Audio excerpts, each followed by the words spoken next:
Hello students. तो आज हम करेंगे हमारी जियोग्राफी यानी कि भूगोल की प्रिपरेशन को कंटिन्यू। जैसे कि आप सभी को पता है, लास्ट वीडियो में हमने वन मार्किंग वाले क्वेश्चंस को बहुत अच्छे से समझा था। अब क्वेश्चन पेपर में ये क्वेश्चंस कैसे भी घुमा फिरा के आ जाए, मुझे पूरा पता है कि आप ये सारे क्वेश्चंस बहुत इजीली अटेंड कर लेंगे। तो आज की वीडियो में हम हमारी भूगोल की प्रिपरेशन को और भी स्ट्रॉन्ग करने वाले हैं विद 3 मार्क्स वाले क्वेश्चंस को बहुत अच्छे से समझने वाले हैं। उससे पहले हम जो है हमारे शॉर्ट नोट्स को देखेंगे। शॉर्ट नोट्स में क्या होता है, हमें पैरा बेस्ड क्वेश्चंस दिए होते हैं, पैराग्राफ हमें दिया होगा थोड़ा सा, उसके बेस पे जो है कुछ एमसीक्यू हमें दिए होते हैं। तो वो देखते हैं आज के वीडियो में हम कैसे सॉल्व करेंगे, ठीक है। और हमारी प्रिपरेशन को और भी ज़्यादा स्ट्रॉन्ग करते हैं। तो चलिए बिना टाइम वेस्ट किए हम शुरू करते हैं। लास्ट वीडियो में हमने 45th क्वेश्चन तक हमने वन मार्किंग वाले क्वेश्चंस कर लिए थे। आज हम कंटिन्यू करेंगे हमारी 46th क्वेश्चन से। तो 46th क्वेश्चन हमारा क्या है, ऑस्ट्रेलियाई पार महाद्वीपीय रेल मार्ग की किन्हीं 3 विशेषताओं का वर्णन कीजिए। यानी कि हमें बताने जो ऑस्ट्रिया का जो हमें कॉन्टिनेंटल रेलवे देखने को मिलता है, उसकी क्या विशेषताएं हैं, वो 3 हमें उसकी क्वालिटीज़ बतानी है। तो देखो, इन शॉर्ट मैं आपको 3 क्वालिटीज़ बता देती हूँ। ऑस्ट्रियल पार महाद्वीपीय की रेल मार्ग की जो 3 विशेषताएं हैं, वो 3 विशेषताएं ये हैं। पहली विशेषता इसकी ये है कि ये ऑस्ट्रेलिया के वेस्ट पार्ट और ईस्ट पार्ट को दोनों को जोड़ती है, ठीक है। इतना बड़ा ये। तो जैसे कि पहले बेनिफिट में मैंने आपको बताया, ये रेलवे क्या करता है, ऑस्ट्रिया के वेस्ट पार्ट को भी और ऑस्ट्रिया के ईस्ट पार्ट को भी, दोनों पार्ट्स को ये जोड़ता है, ठीक है। और इससे जोड़ने से हमें दूसरा बेनिफिट ये मिल जाएगा कि ये सबसे हमारे पूरे देश का सबसे बड़ा ट्रैक है ये, इतना बड़ा, ठीक है। प्लस स्ट्रेट सबसे बड़ा ट्रैक है ये, ठीक है। और तीसरा बेनिफिट इससे हमें ये पता चल जाएगा, स्ट्रेट होने की वजह से क्या होगा, इसके जो आसपास के इलाके होते हैं ना, जहाँ पे लोग कम रहते हैं, वो वाले एरियाज भी डेवलप हुए हैं, वहाँ पे भी लोगों का आना जाना शुरू हो गया है, ठीक है। तो ये 3 बेनिफिट मैंने आपको इन शॉर्ट बता दिए जो एक दूसरे से रिलेट करते हैं। पहला बेनिफिट, ये ऑस्ट्रिया के वेस्ट और ईस्ट पार्ट को जोड़ता है, जिसकी वजह से हमें दूसरा बेनिफिट मिलता है कि बहुत बड़ा है। बहुत बड़ा होने की वजह से तीसरा बेनिफिट हमें ये मिलता है कि इसके जो आसपास के इलाके होते हैं वो भी विकसित हुए। अब इनको लिखना कैसे है वो हम देख लेते हैं। पहला हमें जो बेनिफिट देखने को मिलता है वो है हमारा महाद्वीप को पार कराने वाला मार्ग। यह रेलवे सिडनी पर्थ के बीच संपर्क स्थापित करता है, जिससे देश के दोनों छोर जुड़ते हैं। यानी कि ये क्या करता है, दोनों छोर जोड़ता है। कौन कौन से छोर जोड़ता है, ये वेस्ट और ईस्ट दोनों को जोड़ के रखता है। दूसरा, नलाबोर मैदान से होकर गुजरता है। यह रेलमार्ग विशाल नलाबोर मैदान से होकर गुजरता है, जहां लंबी सीधी पटरी लगभग 480 किलोमीटर, विश्व की सबसे लंबी सीधी रेल पटरी मानी जाती है। तो ये सबसे बड़ा है, ये इसकी जो है आपको मेजरमेंट याद रखनी पड़ेगी, 480 किलोमीटर तक का ये है। क्वेश्चन में ये एमसीक्यू में आ सकता है कि विश्व से सबसे लंबी सीधी रेल पटरी कौन सी है, तो वो है हमारी ऑस्ट्रियाई पटरी, ठीक है। थर्ड हमारा बेनिफिट इसका क्या है, दूरस्थ एवं विरल आबादी वाले क्षेत्रों को जोड़ता है। यानी कि जहां पर लोग पहले नहीं रहते थे, दूर दूर एरिया वाले थे, उनको भी ये डेवलप करता है। यह रेलमार्ग शुष्क एवं कम जनसंख्या वाले आंतरिक क्षेत्रों को जोड़कर व्यापार, परिवहन और राष्ट्रीय एकता को मजबूत करता है। तो ये 3 बेनिफिट मैंने आपको इन शॉर्ट बताई दिए, उन्हीं को इसमें लिखना बताया, ठीक है। अब देखो निष्कर्ष में इसमें क्या बताए, इस रेलमार्ग का उपयोग माल परिवहन, यात्रियों की आवाजाही तथा देश के आर्थिक विकास के लिए महत्वपूर्ण भूमिका निभाता है। इसमें जो है ये आपको एक और बेनिफिट में बता दिया है कि ये मार्ग क्या करता है, ये रेलवे मार्ग की वजह से एक तो इसमें जो है प्रोडक्ट्स का ट्रांसपोर्टेशन ईजी हो गया, प्लस लोगों का जो है आना जाना भी इसमें शुरू हो गया, प्लस आर्थिक देश की जो इकोनॉमी होती है उसमें भी इसका डेवलपमेंट में बहुत ज़्यादा रोल रहा है, ठीक है।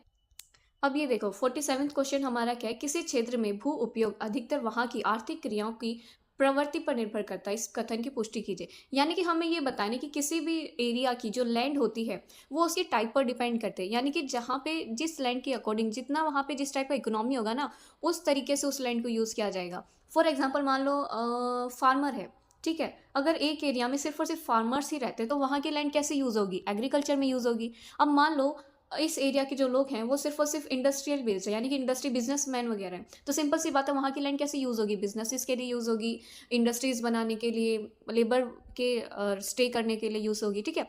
तो ऐसे ही ये बात बिल्कुल ठीक है, कि जो लैंड होती है वो वहाँ की आर्थिक क्रियाओं यानी कि इकोनॉमी पर डिपेंड होती है, ठीक है। अब इसको लिखेंगे वो कैसे, वो देखो। कृषि प्रधान क्षेत्रों में कृषि भूमि का प्रभुत्व होता है, यानी कि जहाँ पे किसान होंगे वहाँ पे खेती के लिए यूज़ होगी। जहाँ लोगों की आजीविका खेती पर निर्भर होती है वहाँ भूमि का अधिकांश भाग फसलों, बागवानी या चारगाह के रूप में उपयोग किया जाएगा। किसान खेत के लिए यूज़ करेंगे। सेकेंड, औद्योगिक क्षेत्रों में औद्योगिक एवं नगरीय उपयोग, जहाँ उद्योग यानी कि इंडस्ट्रीज लगाई जाएंगी वहाँ पे इंडस्ट्रीज के लिए लैंड को यूज़ किया जाएगा। और विनिर्माण गतिविधियाँ अधिक होती हैं वहाँ भूमि का उपयोग कारखाने, गोदामों, परिवहन, अवसंरचनाओं और आवासीय कॉलोनियों के लिए किया जाएगा। इंडस्ट्री वाले जो इंसान है वो इंडस्ट्रीज के लिए यूज़ करेंगे। थर्ड, थर्ड क्या है, सेवा एवं व्यापारिक गतिविधियों वाले क्षेत्र में वाणिज्यिक उपयोग, यानी कि महानगरों एवं व्यापारिक केंद्रों में भूमि का उपयोग बाजार, कार्यालय, संस्थान, परिवहन नेटवर्क और सेवा क्षेत्र के विकास में किया जाएगा। यानी कि जो नॉर्मल रेजिडेंशियल एरिया वहाँ पे मार्केट्स बनाए जाएंगे, लोगों के रहने के लिए घर बनाए जाएंगे, इसलिए लैंड यूज होगी। तो इसीलिए किसी भी क्षेत्र की आर्थिक गतिविधियां ही डिसाइड करती है कि वहाँ की लैंड कैसे यूज होगी। ठीक है, आगे क्वेश्चन है हमारा, नीचे दिए गए केस अध्ययन को पढ़िए और प्रश्न 1 से 3 तक, यानी कि हमें जो है केस बेस्ड स्टडी दिया हुआ है उसको पढ़कर हमें 3 एमसीक्यू को सॉल्व करना। तो देखो हमारा जो पैराग्राफ है केस बेस्ड स्टडी है वो किस पर है, जनांकीय संक्रमण सिद्धांत की अवस्थाएं, यानी कि ये हमारी पॉपुलेशन पर डिपेंड करती है। इसमें हमें पॉपुलेशन के बारे में बताया गया। तो देखो इन शॉर्ट मैं आपको बताती हूँ। इसमें जो है हमें पॉपुलेशन के 3 स्टेजेस के बारे में बताया हुआ है। ठीक है, पॉपुलेशन के 3 स्टेजेस थे, first, second, third. First stage में हमें क्या देखने को मिला, बर्थ रेट जितना था ना उतना ही जो है मोरालिटी डेथ रेट भी था। ठीक है, यानी कि बर्थ रेट अगर हाई है तो डेथ रेट भी हाई है, जिसकी वजह से पॉपुलेशन जो है वो कम रहती थी। मान लो जितना पॉपुलेशन ने बर्थ किया उतनी ही पॉपुलेशन डेथ कर गई। तो यहाँ पे पॉपुलेशन जो है हमें कंट्रोल देखने को नहीं मिलती थी। पॉपुलेशन कैसी होती जा रही थी, लो होती जा रही थी। पॉपुलेशन पे इतना इफेक्ट पड़ता था बहुत। सेकंड स्टेज हमें देखने को मिलता है, सेकंड स्टेज में क्या होता है, डेवलपमेंट हो जाती है, थोड़ी सी डेवलपमेंट क्या हो जाती है कि दवाइयाँ आ जाती हैं, सेफ्टी रूल्स आ जाते हैं, जिसकी वजह से क्या होता है, बर्थ रेट तो अच्छा होता है, जो डेथ रेट होता है वो कम हो जाता है और पॉपुलेशन हमारी बढ़ जाती है। ठीक है, अब हमारा थर्ड स्टेज आ जाता है। थर्ड स्टेज में क्या हो जाता है, जो लोग होते हैं ना वो पढ़े लिखे हो जाते हैं, सिटीज़ में स्टे करने लग जाते हैं, मतलब शहरों में रहने लग जाते हैं, जिसकी वजह से क्या होता है, बर्थ रेट जो है वो भी हमारा स्टेबल हो जाता है, प्लस जो डेथ रेट होता है वो भी कम हो जाता है, जिसकी वजह से हमारी पॉपुलेशन क्या हो जाती है, वो कंट्रोल हो जाती है। तो 3 स्टेज मैंने आपको पॉपुलेशन के बताए। पहला स्टेज क्या था, जिसमें बर्थ रेट बहुत ज़्यादा था और डेथ रेट भी बहुत ज़्यादा था, यानी कि दोनों बराबर ही थे, जिसकी वजह से हमारी पॉपुलेशन क्या होती थी, वो कम रहती थी। मान लो 50 ने बर्थ किया तो डेथ भी 50 ही करके, तो कुछ हमारी पॉपुलेशन इंक्रीज हुई ना डिक्रीज हुई। ठीक है, सेकंड स्टेज में पहला स्टेज हमारा हो गया। सेकंड स्टेज में क्या था कि हमारे जो है दवाइयाँ देखने को मिली थी। ठीक है, यानी कि मेडिसिन डेवलप हो चुकी थी, जिसकी वजह से बर्थ तो अच्छा हो गया था बट डेथ रेट जो है वो उतना ही घटता चला गया था। ठीक है, जिसकी वजह से हमारी पॉपुलेशन जो है वो इंक्रीज हो गई थी। थर्ड स्टेज में क्या है, लोग पढ़े लिखे हो गए, शहरों में रहने लग गए, उन्हें नॉलेज हो गई, तो उन्होंने क्या किया, बर्थ रेट इतना ज़्यादा हमारा जो है कंट्रोल हो गया, ना पॉपुलेशन हमारी ज़्यादा हुई ना कम हुई, और डेथ रेट भी जो है वो भी कंट्रोल में आ गया। तो फर्स्ट स्टेज में तो हमारी पॉपुलेशन जो है हमें जो है कैसी देखने को मिली, अनस्टेबल। इसमें जो है हमारी पॉपुलेशन बहुत ज़्यादा लो थी। सेकेंड स्टेज में हमारी पॉपुलेशन हाई थी, थर्ड स्टेज में हमारी पॉपुलेशन कंट्रोल थी। ठीक है, तो ये पूरी केस स्टडी में हमें इन्हीं तीन पॉपुलेशन के बारे में बताया हुआ है। तो चलिए फॉरवर्ड करते हैं हमारे क्वेश्चंस की ओर। क्वेश्चन क्या कह रहा है, हमें निम्नलिखित में से किन किन अवस्था या अवस्थाओं में जनसंख्या वृद्धि उच्च है। यानी कि हमें ये बताना है जो 3 स्टेजेस हमने पढ़ी थी, उन 3 स्टेजेस में से जनसंख्या वृद्धि किस में थी, पॉपुलेशन सबसे ज़्यादा हाई किस में थी। देखो फर्स्ट स्टेज हमारा क्या था, जिसमें पॉपुलेशन हमारी लो थी, क्यों, क्योंकि बर्थ रेट जितना था उतनी डेथ रेट थी। सेकेंड पॉपुलेशन में क्या था, सेकेंड पॉपुलेशन में हमारी पॉपुलेशन हाई थी। कैसे हाई थी, बर्थ रेट तो बहुत ज़्यादा था, डेथ रेट कम हो गया था क्योंकि दवाइयाँ हमें मिल गई थी। थर्ड रेट क्या हो गया था, थर्ड पॉपुलेशन में हमारी पॉपुलेशन कंट्रोल हो गई थी, जिसकी वजह से बर्थ रेट जो है ना ज़्यादा हाई था ना ज़्यादा लो था, और डेथ रेट भी हमारा कम हो गया था। ठीक है, तो इसमें हमसे पूछा पॉपुलेशन हाई किस में थी, पॉपुलेशन हमारी सेकेंड स्टेज में थी, तो इसका करेक्ट आंसर क्या हो जाएगा, सेकेंड स्टेज में हमारी पॉपुलेशन हाई थी। सेकेंड क्वेश्चन हमारा क्या कह रहा है, निम्नलिखित में से जनसंख्या परिवर्तन के घटक से संबंधित सबसे उपयुक्त विकल्प का चयन कीजिए। यानी कि ये बताना है हमें जो पॉपुलेशन है हमारी जो बढ़ती है कभी घटती है वो किस पर डिपेंड करती है। तो देखो हमारी जो पॉपुलेशन होती है ना वो 3 चीज़ों पर डिपेंड करती है कि कितनों ने बर्थ किया, कितनों ने डेथ करा, और कितने जो है माइग्रेट कर गए, यानी कि कितने हमारे देश से गए और कितने हमारे देश में आए। इन 3 फैक्टर्स पे हमारी पॉपुलेशन डिपेंड करती है। तो यही हमें बताना है कि जनसंख्या में जो हमें घटक देखने को मिलते हैं, ऐसे कौन से फैक्टर्स हैं जिसकी वजह से हमारी पॉपुलेशन इफेक्ट होती है, बढ़ती है या घटती है। जन्म, मृत्यु, प्रवास, बिल्कुल। जन्म, घनत्व, प्रवास बिल्कुल नहीं। एरिया तो डिपेंड करता ही नहीं है ना, घनत्व सारांश ये भी घनत्व तो आ गया। मृत्यु, साक्षात लिंगांतरम बिल्कुल भी नहीं। तो हमारा आंसर क्या हो जाएगा, जन्म, मृत्यु, प्रवास। कितने लोगों ने जन्म लिया, कितने लोग मरे और कितने लोगों ने प्रवास किया, ये हमारी पॉपुलेशन डिसाइड करता है। थर्ड क्वेश्चन हमारा क्या है, हमें बताना है निम्नलिखित में से किन अवस्थाओं में जनसंख्या वृद्धि धीमी हुई। जनसंख्या वृद्धि यानी कि जो पॉपुलेशन है वो लो हो गई थी, वो स्टेज हमें बताना है। ऑप्शंस हमारे देख लेते हैं। फर्स्ट ऑप्शन है केवल प्रथम अवस्था में यानी कि फर्स्ट स्टेज में।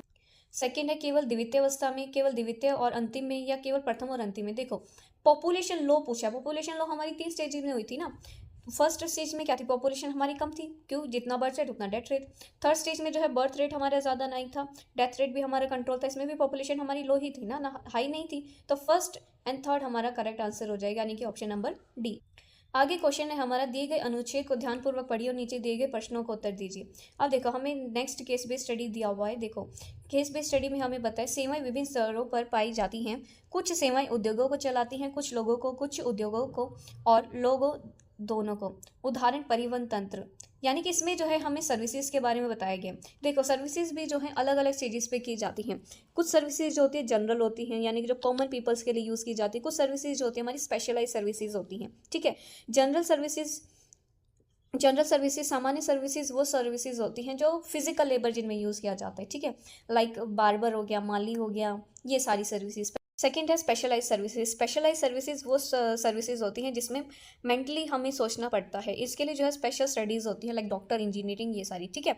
अब देखो इसमें हमें ये भी देखना पड़ता है कि ये सर्विसेज जो है ना अलग अलग लोगों को सर्विसेज प्रोवाइड करती हैं। लाइक कुछ सर्विसेज होती हैं हम कंज्यूमर्स के लिए, ठीक है, लाइक ग्रोसरी हो गया, पान की दुकान हो गया, और नाई, माली, ये सारी जो है हम नॉर्मल ऑर्डिनरी पीपल्स के लिए होती है। कुछ सर्विसेज जो होती हैं इंडस्ट्रीज़ के लिए होते हैं, लाइक जो गुड्स होते हैं, प्रोडक्ट्स होते हैं, उनको यहाँ से वहाँ करना भी सिर्फ और सिर्फ इंडस्ट्रीज़ के लिए यूज़ होती हैं, ठीक है। कुछ बिजनेसेस के लिए कि जो बिज़नेस में मैनेज किया जाएगा, जो मैनेजमेंट होगा, लीग सर्विसेज होगी, इंजीनियरिंग होगी, वो सिर्फ और सिर्फ बिजनेसेस को सर्विसेज प्रोवाइड करती है। कुछ सर्विसेज ऐसी होती हैं। प्लस कुछ इनमें आपको ये याद रखना पड़ेगा, जितनी भी सर्विसेज होती हैं ना, तो सारी सर्विसेज हमें फ्री नहीं प्रोवाइड होती। जितनी भी सर्विसेज होती हैं वो प्रॉपर तरीके से कंट्रोल की जाती हैं गवर्नमेंट कॉर्पोरेशन से, ठीक है। अब लाइक हमारे सर्विसेज लगा लो, बिजली हो गया, वाटर हो गया, ये सारी सर्विसेज जो है कौन कंट्रोल करता है? गवर्नमेंट ही तो कंट्रोल करती है। तो ये आपको याद रखना है, ठीक है। तो चलिए क्वेश्चंस की ओर हम मूव करते हैं। क्वेश्चन क्या कह रहा है हमारा, सामान्य एवं विस्तृत सेवाओं को किसी एक उदाहरण का उल्लेख कीजिए। यानी कि हमें ये बताने सामान्य सेवाएं जो होती हैं, जनरल सेवाएं जो होती है, उसका उदाहरण बताना है। तो देखो सामान्य सेवाएं जो कॉमन सर्विसेज होती हैं वो होती हैं हमारी पंसारी की दुकान, धोबी घाट, नाई, माली, ये सेवाएं सामान्य और व्यापक होती हैं, सीधे लोगों को उपलब्ध होते हैं, यानी कि ऑर्डिनरी पीपल्स के लिए सर्विसेज होती हैं ये। सेकेंड क्वेश्चन है हमारा, सेवाओं का विपणन का कौन पर्यवेक्षण एवं नियंत्रण करता है। यानी कि जितनी भी सेवाएं होती हैं उनको कौन रेगुलाइज प्लस कौन सुपरवाइज करता है? तो वो है सुपरवाइज करता है। तो राज्य और संघीय विधान सरकार द्वारा निगमों के माध्यम से, यानी कि जितनी भी हमारी सरकारें होती हैं उनके जितने भी निगम होते हैं, कॉर्पोरेशंस होती हैं, उनसे हमारी सर्विसेज कंट्रोल की जाती है। लाइक परिवहन, दूरसंचार, ऊर्जा, जलपूर्ति जैसी सेवाओं को पर्यवेक्षण सरकार निगम करते हैं। थर्ड क्वेश्चन है हमारा, सेवाएं विभिन्न स्तर पर पाई जाती है, इस कथन की पुष्टि कीजिए। यानी कि ये सेंटेंस क्या कह रहा है कि सेवाएं जो है अलग अलग स्टेजेस पर पाई जाती हैं। तो हाँ सर, सेवाएं जो होती हैं वो अलग अलग स्टेजेस पे हमें देखने को मिलती हैं। जैसे कि जो सेवाएं लोगों के लिए उपलब्ध होती हैं, जैसे उदाहरण है धोबी, माली, नाई, ये सारी सर्विसेज जो है ऑर्डिनरी पीपल के लिए। कुछ सेवाएं जो होती है सिर्फ और सिर्फ इंडस्ट्रीज़ के लिए होती हैं, ठीक है। और जैसे कि शिक्षा, स्वास्थ्य, वकील, चिकित्सक, ये स्पेशलाइज सर्विसेज है हमारी, ठीक है। और इसी प्रकार सेवाएं विभिन्न आर्थिक सामाजिक स्तरों पर मौजूद हैं। यानी कि कुछ सेवाएं ऐसी भी हैं जो पर्टिकुलर जो है इकोनॉमी और सोशलाइज लोगों के लिए यूज़ की जाती है। नेक्स्ट क्वेश्चन है हमारा, निम्नलिखित अनुच्छेद को ध्यानपूर्वक पढ़िए और उसके नीचे दिए गए प्रश्नों को उत्तर दीजिए। यानी कि हमें जो है पैराग्राफ बेस्ड क्वेश्चन अब करने हैं। चलते हैं हमारे पैराग्राफ की ओर। पैराग्राफ है हमारा, मुक्त व्यापार की स्थिति। मुक्त व्यापार की कंडीशन इसमें हमें बताइए। मुक्त व्यापार क्या होता है बच्चों? मुक्त व्यापार का मतलब है फ्री ट्रेड, ठीक है। फ्री ट्रेड का जैसे कि नाम से पता चल रहा है, ऐसा ट्रेड जो हमें फ्रीली करने को कहे। फ्रीली करने का मतलब है कि जब भी हम ट्रेड करते हैं इंटरनेशनल लेवल पर, तो उसमें जो भी कस्टम ड्यूटीज़ लगाई जाती हैं, यानी कि हिंदी में सीमा शुल्क जो लगाया जाता है, जो एक्स्ट्रा ट्रेड बैरियर्स लगाए जाते हैं, वो ना लगाए जाएँ, ठीक है। ज़्यादा रूल्स एंड रेगुलेशन ना लगाई जाए, और जो ट्रेडर्स होते हैं वो आपस में इजीली ट्रेड कर पाएँ, यही हमारा मुक्त व्यापार कहलाता है। अब हमारा पैराग्राफ क्या कहता है वो हम देख लेते हैं। फर्स्ट पैरा क्या कह रहा है, व्यापार हेतु अर्थव्यवस्थाओं को खोलने का कार्य मुक्त व्यापार अथवा व्यापार उदारीकरण के रूप में माना जाता है। यह कार्य व्यापारिक अवरोधों जैसे सीमा शुल्क को घटाकर किया जाता है। घरेलू उत्पादों एवं सेवाओं से प्रतिस्पर्धा करने के लिए व्यापार उदारीकरण सभी स्थानों से वस्तुओं और सेवाओं के लिए अनुमति प्रदान करता है। यानी कि फ्री ट्रेड का मतलब क्या होता है, अपनी कंट्री में जो है सीमा शुल्क को कम कर देना, और जो घरेलू उत्पाद होते हैं, यानी कि जो लोकल ट्रेडर्स होते हैं हमारे, उनके लिए कंपटीशन लेके आना, ठीक है। और ये क्या करता है, हमारे ट्रेडर्स को अलाउ करता है कि वो हमारी अपनी जो प्रोडक्ट्स होते हैं, अपनी सर्विसेज होती हैं, दूसरी कंट्रीज तक भी प्रोवाइड कर सकता है, ठीक है। यानी कि लिबरल क्या करने को कहता है कि अपने ट्रेड को लिबरलाइजेशन कर दो। या लिबरल करने का क्या मतलब है कि जितनी भी आपकी एक्स्ट्रा सीमा शुल्क है, कस्टम ड्यूटीज़ है या फिर ट्रेड बैरियर्स है, उनको हटा दो। सेकेंड पैरा क्या कह रहा है, भूमंडलीकरण और मुक्त व्यापार विकासशील देशों की अर्थव्यवस्था को उन पर प्रतिकूल प्रतिबंध थोपते हुए उन्हें विकास के समान अवसर न देकर बुरी तरह से प्रभावित कर सकते हैं। परिवहन एवं संचार तंत्र के विकास के साथ ही वस्तुएं एवं सेवाएं पहले की अपेक्षा तीव्र गति से एवं दूसरे क्षेत्रों तक पहुंच सकती हैं, किंतु मुक्त व्यापार को केवल संपन्न देशों के द्वारा ही बाजारों की ओर नहीं ले जाना चाहिए। इसमें ये कहा है कि हमें ट्रेड करते हुए ट्रेड जो है ना, जब हमारी कंट्री में हम ट्रेड को लिबरल कर देते हैं तो उसकी वजह से हमें पॉजिटिव एस्पेक्ट्स भी देखने को मिलते हैं, नेगेटिव एस्पेक्ट्स भी देखने को मिलते हैं। ठीक है, पॉजिटिव एस्पेक्ट क्या देखने को मिलता है कि हमें इसमें अच्छा कम्युनिकेशन देखने को मिलता है। अच्छा ट्रांसपोर्ट होने की वजह से क्या होता है, जो हमारी लोकल कंट्री के प्रोडक्ट्स होते हैं ना, वो अदर कंट्रीज़ में दूर दूर तक पहुंच पाते हैं। ठीक है, और नेगेटिव एस्पेक्ट क्या देखने को मिलता है कि जब हमारी ट्रेड को हम लिबरल कर देते हैं, यानी कि फ्री कर देते हैं, तो उसकी वजह से क्या होता है, जो बड़ी कंट्रीज़ होती है ना, पावरफुल कंट्रीज़ होती हैं, वो अपना सस्ता सामान और जो बचा कुचा सामान होता है ना, वो हमारी कंट्री में डंप कर देती है, जिसको हम डंपिंग बोलते हैं, यानी कि भर देती हैं। और इसकी वजह से हमें नुकसान ये होता है कि जो लोकल ट्रेडर्स होते हैं ना हमारे, वो अपना सामान फिर अब कंट्री में नहीं बेच पाते। ठीक है, आगे लिखा है, बल्कि विकसित देशों को चाहिए कि वे अपने स्वयं के बाजारों को विदेशी उत्पादों से सुरक्षित करें। इसमें यही बताई है कि जो नेगेटिव इम्पैक्ट होता है कि जो बड़ी कंट्रीज़ होती हैं वो डंपिंग कर देते हैं, यानी कि अपना सस्ता सामान और बचा कुचा सामान हमारी कंट्री में ले आते हैं। तो इसका मतलब ये है कि जितनी भी कंट्रीज़ होती है ना, उनको अपने लोकल ट्रेडर्स को उनको प्रोटेक्ट करना चाहिए।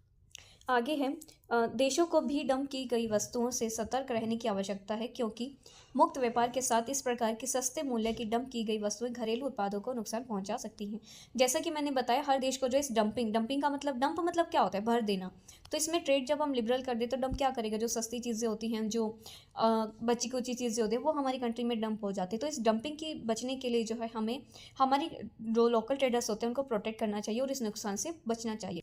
क्वेश्चन देख लेते हैं हमारे क्या है। फर्स्ट क्वेश्चन है, व्यापार उदारीकरण का अर्थ स्पष्ट कीजिए। यानी कि ट्रेड लिबरलाइजेशन जो होता है उसका मतलब क्या होता है, वो हमें बताना है। व्यापार उदारीकरण या मुक्त व्यापार का अर्थ है अर्थव्यवस्थाओं को व्यापार के लिए खोलना, जिससे सीमा शुल्क और अन्य व्यापारिक अवरोध घट जाएं और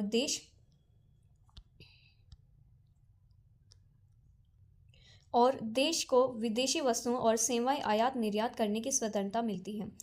इसका उद्देश्य प्रतिस्पर्धा बढ़ाना और वस्तुओं एवं सेवाओं की उपलब्ध सुनिश्चित करना है।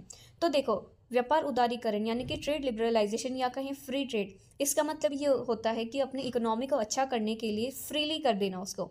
जो भी कस्टम ड्यूटी होती है, सीमा शुल्क होता है, जो अन्य अवरोध अदर रेस्ट्रिक्शंस जो होती हैं उनको घटा देना। ठीक है, ताकि जो दो देश होते हैं वो आपस में अपनी चीज़ों का आदान प्रदान कर सकें, फ्रीली ट्रेड कर सकें। ठीक है, अब ये ऐसा ट्रेड लिबरल क्यों किया जाता है, क्यों इतना फ्री किया जाता है? इसका मतलब ये होता है कि अपने जो लोकल ट्रेडर्स होते हैं उनके लिए कंपटीशन बढ़ाना, ताकि वो अपना प्रोडक्ट और अच्छा बना पाएँ। प्लस जो भी प्रोडक्ट होते हैं, जो सर्विसेज होती हैं, उनको अपनी कंट्री में भी उपलब्ध करवाना इसका मेन उद्देश्य होता है।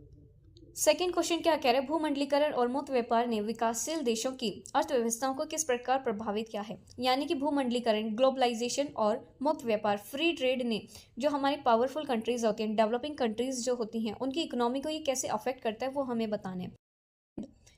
आंसर देखो क्या है, विकासशील देशों को प्रतिबंधित अवसर और प्रतिकूल प्रभाव झेलने पड़ते हैं, क्योंकि संपन्न देशों के उत्पाद एवं सेवाएं उनके बाजार में अधिक प्रभाव डाल सकती हैं। तो यही चीज़ इसमें लिखी हुई है कि डेवलपिंग कंट्रीज क्या करते हैं, जब अपनी ग्लोबलाइजेशन या फ्री ट्रेड करती है तो उसकी वजह से उन्हें पॉजिटिव एस्पेक्ट भी देखने को मिलता है और नेगेटिव एस्पेक्ट भी देखने को मिलता है। क्योंकि जो पावरफुल कंट्रीज होती हैं ना, वो अपने प्रोडक्ट को एक तरीके से अपने प्रोडक्ट को फैला देती हैं उस कंट्री में, जिसकी वजह से जो लोकल प्रोडक्ट होता है ना, वो नहीं बेच पाती हैं फिर। ठीक, आगे है, घरेलू उत्पादों को विदेशी प्रतिस्पर्धा के कारण नुकसान हो सकता है। जो हमारे लोकल प्रोडक्ट्स होते हैं उनकी वजह से उनको इस कंपटीशन की वजह से भारी नुकसान हमें देखने को मिलता है, क्योंकि वो अपना प्रोडक्ट नहीं बेच पाते फिर। हालांकि परिवहन और संचार के विकास से वस्तुएं और सेवाएं तेजी से दूरस्थ क्षेत्रों तक पहुंचती हैं। तो ये तो नेगेटिव इम्पैक्ट हो गया। अगर ट्रेड लिबरल किया जाएगा तो उसकी वजह से जो लोकल ट्रेड होते हैं हमारे, उनको नुकसान होगा। पॉजिटिव इम्पैक्ट इनका ये होता है कि अच्छा कम्युनिकेशन और अच्छा ट्रांसपोर्ट होने की वजह से जो सर्विसेज होती है ना हमारी, और जो हमारे प्रोडक्ट्स होते हैं, वो दूर दूर कंट्रीज तक हमें देखने को मिलते हैं। आगे क्वेश्चन क्या कह रहे हैं, मुक्त व्यापार के नकारात्मक प्रभाव से बचने के लिए विकासशील देशों को क्या करना चाहिए, किन्हीं दो उपायों को उल्लेख कीजिए। यानी कि ये हमें बताना है, जो फ्री ट्रेड होता है उसका जो नेगेटिव इम्पैक्ट हमने देखा, उससे बचने के लिए ये डेवलपिंग कंट्रीज़ को क्या करना चाहिए। दो रिकमेंडेशंस हमें बतानी है। पहली रिकमेंडेशन क्या बताई है, विदेशी वस्तुओं से अपने बाजार की रक्षा। यानी कि जो बाहरी वस्तुएं हमारी कंट्री में आती है ना, उससे हमें हमारी जो लोकल ट्रेडर्स होते हैं उनको प्रोटेक्ट करना चाहिए। ठीक है, उदाहरण, कुछ संवेदनशील वस्तुओं पर सीमा शुल्क या आयात नियंत्रण, यानी कि कुछ जो इम्पोर्टेंट प्रोडक्ट्स होते हैं ना, उन पर ट्रेड लगा देना चाहिए, जिसकी वजह से उन पर टैक्स लगा देना चाहिए, जिसकी वजह से वो हमारी कंट्री में इतना ज़्यादा नहीं आ पाएगा कि वो पूरी कंट्री में फैल जाए और लोकल ट्रेडर्स उन्हें ना बेच पाएँ। ठीक है, किंड क्या है कि डंप की गई वस्तुएं, डंप की गई सस्ती वस्तुएं से सतर्क रहें। यानी कि जब हम ट्रेड लिबरल कर रहे हैं तो उसकी वजह से जो ज़्यादा डंप की गई वस्तुएं होती हैं उनसे भी हमें सतर्क रहना चाहिए। यानी कि हमें ट्रेड पूरा रेगुलेट करना चाहिए जिसकी वजह से सामान इतना ज़्यादा ना हो जाए कि वो डंप हो जाए। ठीक है। घरेलू उत्पादकों को नुकसान से बचाने के लिए संरक्षण उपाय अपनाना। यानी कि हमें जो है ट्रेड करते हुए ये ध्यान रखना चाहिए कि जो सस्ती चीज़ें होती हैं वो हमारे मार्केट में इतनी ना जाए कि लोकल ट्रेडर्स जो होते हैं वो अपने प्रोडक्ट को बेच ही ना पाएँ। सभी जो मार्केट होती है, सभी जितने भी पीपल होते हैं, ऑर्डिनरी पीपल हमारी कंट्री का, वो सिर्फ और सिर्फ सस्ता माल खरीदे। ठीक है। इतना हमें डंप नहीं करना है ट्रेड करते हुए। थ्री मार्किंग स्कीम में हमारा सबसे इम्पोर्टेंट एंड फोकस बेस्ड जो क्वेश्चन है वो है, यह स्पष्ट करें कि आउटसोर्सिंग ने काम आउटसोर्सर्स करने वाले देशों व आउटसोर्सर्स के किए गए काम प्राप्त करने वाले देशों दोनों कैसे प्रभावित करता है। हमें आउटसोर्सिंग के ऊपर ये पूरा क्वेश्चन है कि हमारा कि आउटसोर्सिंग क्या होती है, कैसे होती है। तो सबसे पहले हम ये समझते हैं आउटसोर्सिंग क्या होती है, फिर हमें ये बताना है कि आउटसोर्सिंग जो होती है, आउटसोर्सिंग का मतलब इन शॉर्ट मैं आपको बता देती हूँ। आउटसोर्सिंग का मतलब ये होता है कि जब बड़ी कंपनी, बड़े जो देश हैं अपना काम दूसरे छोटे देशों को देते हैं तो आउटसोर्स कहलाता है। तो ये जो काम दूसरे देश लेते हैं उन पर क्या प्रभाव पड़ता है, प्लस जो काम देते हैं उन पर क्या प्रभाव पड़ता है, वो हमें बताना है। सबसे पहले परिचय देखो, हमारे आंसर का परिचय क्या है। आउटसोर्सिंग वह प्रक्रिया है जिसमें कोई कंपनी या देश अपने कुछ कार्य जैसे कॉल सेंटर सेवाएं, डाटा एंट्री, सॉफ्टवेयर विकास आदि काम लागत, दक्षता और बेहतर सेवाओं के लिए दूसरे देश की कंपनियों को सौंप देते हैं। वैश्वीकरण, इंटरनेट और संचार तकनीकी के विकास के कारण आउटसोर्सिंग तेजी से बढ़ा है। तो इसमें हमें ये बताया ना, मान लो आउटसोर्सिंग क्या होती है, परिचय में हमें ये बताया ना। तो आउटसोर्सिंग क्या होती है, मान लो एक बड़ी कंपनी जैसे अमेरिका की एप्पल या गूगल अपना कुछ काम जैसे कॉल सेंटर, डेटा एंट्री और सॉफ्टवेयर विकास, सॉफ्टवेयर डेवलपमेंट बनाने का काम किसी दूसरे देश की कंपनी को दे देती है, जहां उसे कम सस्ता मिल सकता है। ठीक है। इससे दोनों देशों को फायदा होता है। अब इसके क्या प्रभाव पड़ता है, क्या बेनिफिट मिलता है, वो हम बताएंगे। सबसे पहले हम बताएंगे आउटसोर्सिंग करने वाले देश का प्रभाव, यानी कि जो देश काम देता है उन पर क्या प्रभाव पड़ता है। सबसे पहला है उत्पादन और सेवा की लागत कम हो जाती है जिससे कंपनियों का लाभ।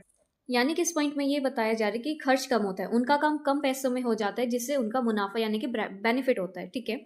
सेकंड पॉइंट क्या कह रहा है, कंपनी अपने मुख्य कार्यों और नवाचार पर अधिक ध्यान दे पाती है। यानी कि जब अपना जो छोटा मोटा काम होता है वो दूसरे देशों को दे पाती है तो जो मेन कंपनी होती है ना वो अपना पूरा ध्यान नए आइडियाज और बड़े प्रोजेक्ट्स पर लगा पाती है क्योंकि छोटा काम बाहर हो रहा है। ठीक है।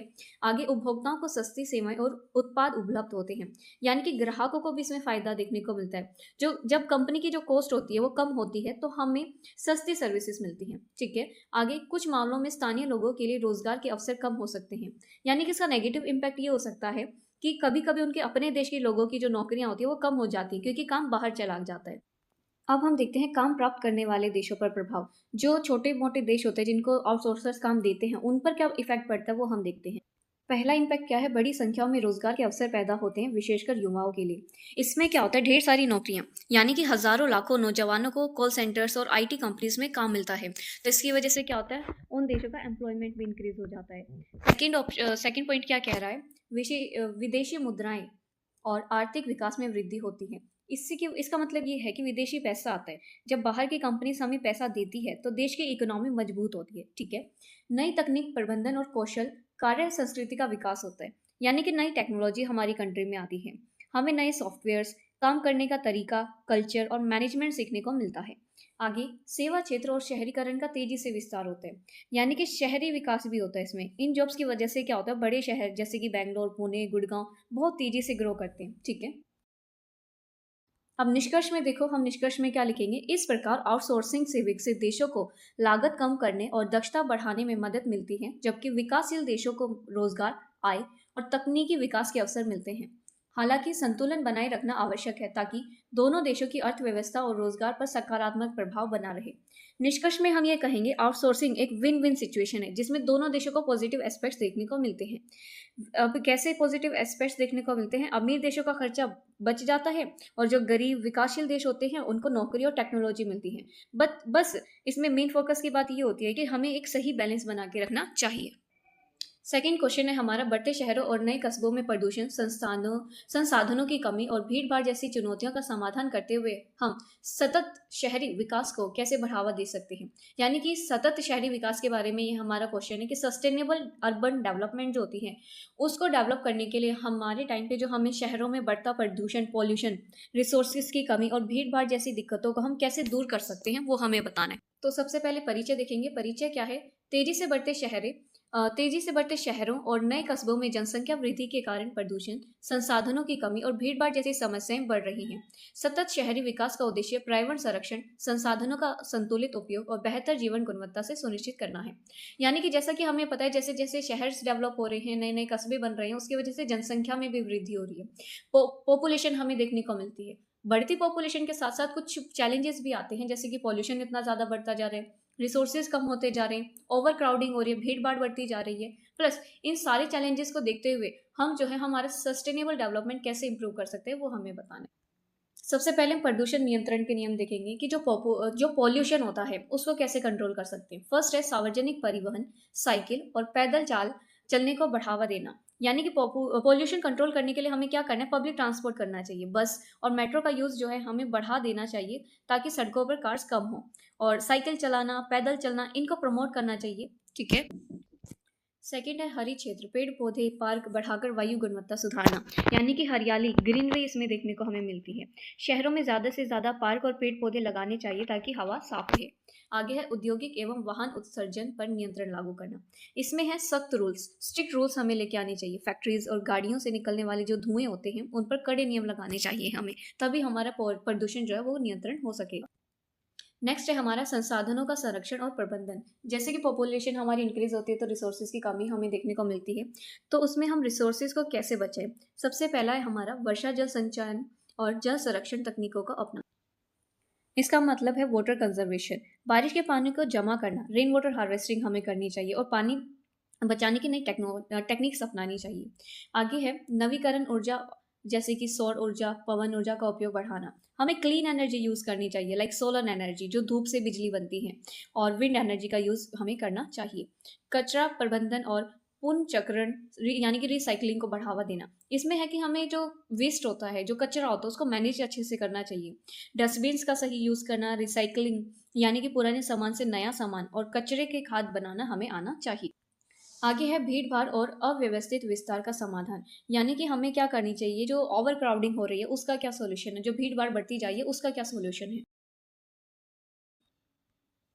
सुव्यवस्थित शहरी योजना और स्मार्ट सिटी अवधारणा। यानी कि हमें स्मार्ट सिटी शहर की प्लानिंग सही से करनी चाहिए ताकि हमें जो है हर सुविधा पास में मिल जाए। ठीक है। सस्ती और ऊंची इमारतों के माध्यम से बेहतर आवास व्यवस्था, यानी कि बेहतर हाउसिंग होनी चाहिए। गरीब लोगों के लिए सस्ते और अच्छे घर बनाने चाहिए। उपग्रह नगरों का विकास कर जनसंख्या दबाव कम करना, यानी कि हमें सैटेलाइट टाउन्स बनाने चाहिए। बड़े शहरों के पास जो है छोटे छोटे शहर बनाने चाहिए, जिससे की वजह से जो बड़े शहर होता है उसका सारा वो जो है वो हल्का हो सके। हमने पढ़ा था डेवलपिंग टाउन्स, राइट।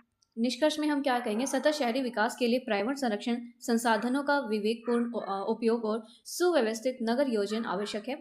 इन उपायों को अपनाकर हम स्वच्छ, सुरक्षित, रहने योग्य शहरों का निर्माण कर सकते हैं। यानी कि इसका मतलब ये है, अगर हम प्लानिंग सही से करेंगे और इन्वायरमेंट का ध्यान रखें तो शहर रहने के लिए बेहतर और सुरक्षित बन सकता है। थर्ड क्वेश्चन है हमारा, शहरी परिवहन संबंधन चुनौतियां, जैसे कि भीड़ भाड़, प्रदूषण और अक्षमता से निपटने के लिए शहरी योजनाकार कौन से 3 उपाय अपना सकते हैं, उनकी पहचान और उनकी व्याख्या कीजिए। यानी हमें ये बताना है शहरों में ट्रैफिक जाम, भीड़ और पॉल्यूशन को दूर करने के लिए प्लानर्स कौन से 3 बड़े कदम उठा सकते हैं वो हमें बताएं। सबसे पहले परिचय देखेंगे। परिचय क्या कह रहा है? तेजी से बढ़ते शहरीकरण के कारण शहरों में यातायात संबंधित समस्याएं, जैसे कि भीड़ भाड़, वायु प्रदूषण, परिवहन प्रणाली की अक्षमता बढ़ती जा रही है। इन समस्याओं इन समस्याओं के समाधान के लिए प्रभावी शहर परिवहन योजना आवश्यक है। यानी कि जैसे कि हमें पता है शहरीकरण के साथ साथ हमें भीड़ भाड़, वायु प्रदूषण, परिवहन प्रणाली की अक्षमता देखने को मिलती है, तो इसके लिए जो है एक अच्छी प्लानिंग होना बहुत ज़्यादा इंपॉर्टेंट है। सबसे पहले हम देखते हैं सार्वजनिक परिवहन प्रणाली को मजबूत बनाना। यानी कि जो हमारा पब्लिक ट्रांसपोर्ट होता है उसको मजबूत कैसे कर सकते हैं, हम उसको स्ट्रेंथन कैसे कर सकते हैं।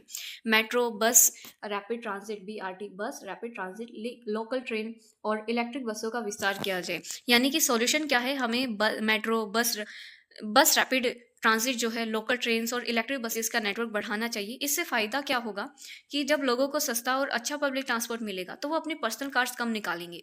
इससे सबको इससे क्या होगा, सड़कों पर भीड़ कम होगी और पॉल्यूशन भी घटेगा। तो यही चीज़ यहाँ पे लिखी हुई है कि जब हम बस रैपिड ट्रांजिट इन सब का यूज़ करेंगे तो उसकी वजह से क्या होगा, जो हमारे पर्सनल व्हीकल्स होते हैं वो हम बाहर कम निकालेंगे, सड़कों पर भीड़ भाड़ कम होगी, प्रदूषण भी कम होगा।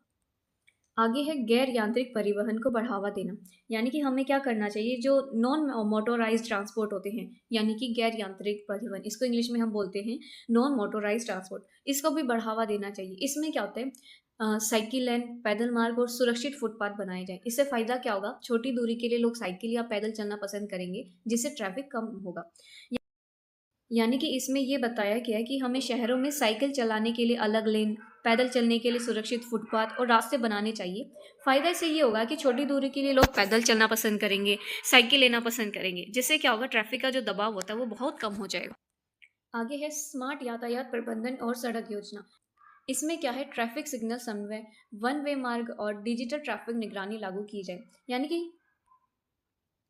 यानी कि हमें क्या करना चाहिए कि ट्रैफिक सिग्नल्स का सही कोऑर्डिनेशन हमें लाना चाहिए। जो वन वे रास्ते होते हैं, जो डिजिटल ट्रैफिक मॉनिटरिंग होती है, लाइक सीसीटीवी कैमरास हो गया, सेंसर्स हो गए, उनका यूज़ हमें करना चाहिए। इससे फ़ायदा क्या होगा, बेहतर सड़क नेटवर्क और पार्किंग व्यवस्था से यातायात सुचारू होगा और समय की बचत होगी। यानी कि इससे फ़ायदा क्या होगा, सही पार्किंग व्यवस्था हमें देखने को मिलेगी और बेहतर रोड नेटवर्क से क्या होगा, जो यातायात होते हैं वो स्मूथ चलते हैं और लोगों को समय बचता है, लोगों का समय भी बचता है। निष्कर्ष देख लेते हैं। निष्कर्ष क्या है हमारा, सार्वजनिक परिवहन का विस्तार, साइकिल एवं पैदल चलने को बढ़ावा तथा स्मार्ट ट्रैफिक प्रबंधन अपनाकर शहरी परिवहन की समस्याओं को काफी हद तक कम किया जा सकता है। इससे शहर अधिक स्वच्छ, सुरक्षित और सुगम बनेंगे। इसका मतलब ये है कि इन सभी उपायों को अपनाकर हम शहर को ज्यादा साफ, सुरक्षित और रहने लायक बना सकते हैं। ठीक है, नेक्स्ट क्वेश्चन क्या है हमारा, अगला क्वेश्चन है हमारा, 1951-1981 की अवधि के दौरान भारत में जनसंख्या वृद्धि की प्रमुख विशेषताओं पर चर्चा कीजिए, जिसमें इस अवधि के दौरान तीव्र जनसंख्या वृद्धि के मुख्य कारण भी शामिल हैं। यानी कि हमें इस क्वेश्चन में क्या बताना है कि 1951 से लेकर 1981 के बीच में भारत में पॉपुलेशन इतनी तेजी से क्यों बढ़ी, इसके मुख्य कारण और विशेषताएं क्या थी, वो हमें बताना है। सबसे पहले परिचय देखते हैं। परिचय क्या है हमारा, स्वतंत्रता के बाद भारत में जनसंख्या तेजी से बढ़ी। 1951 से लेकर 1981 के बीच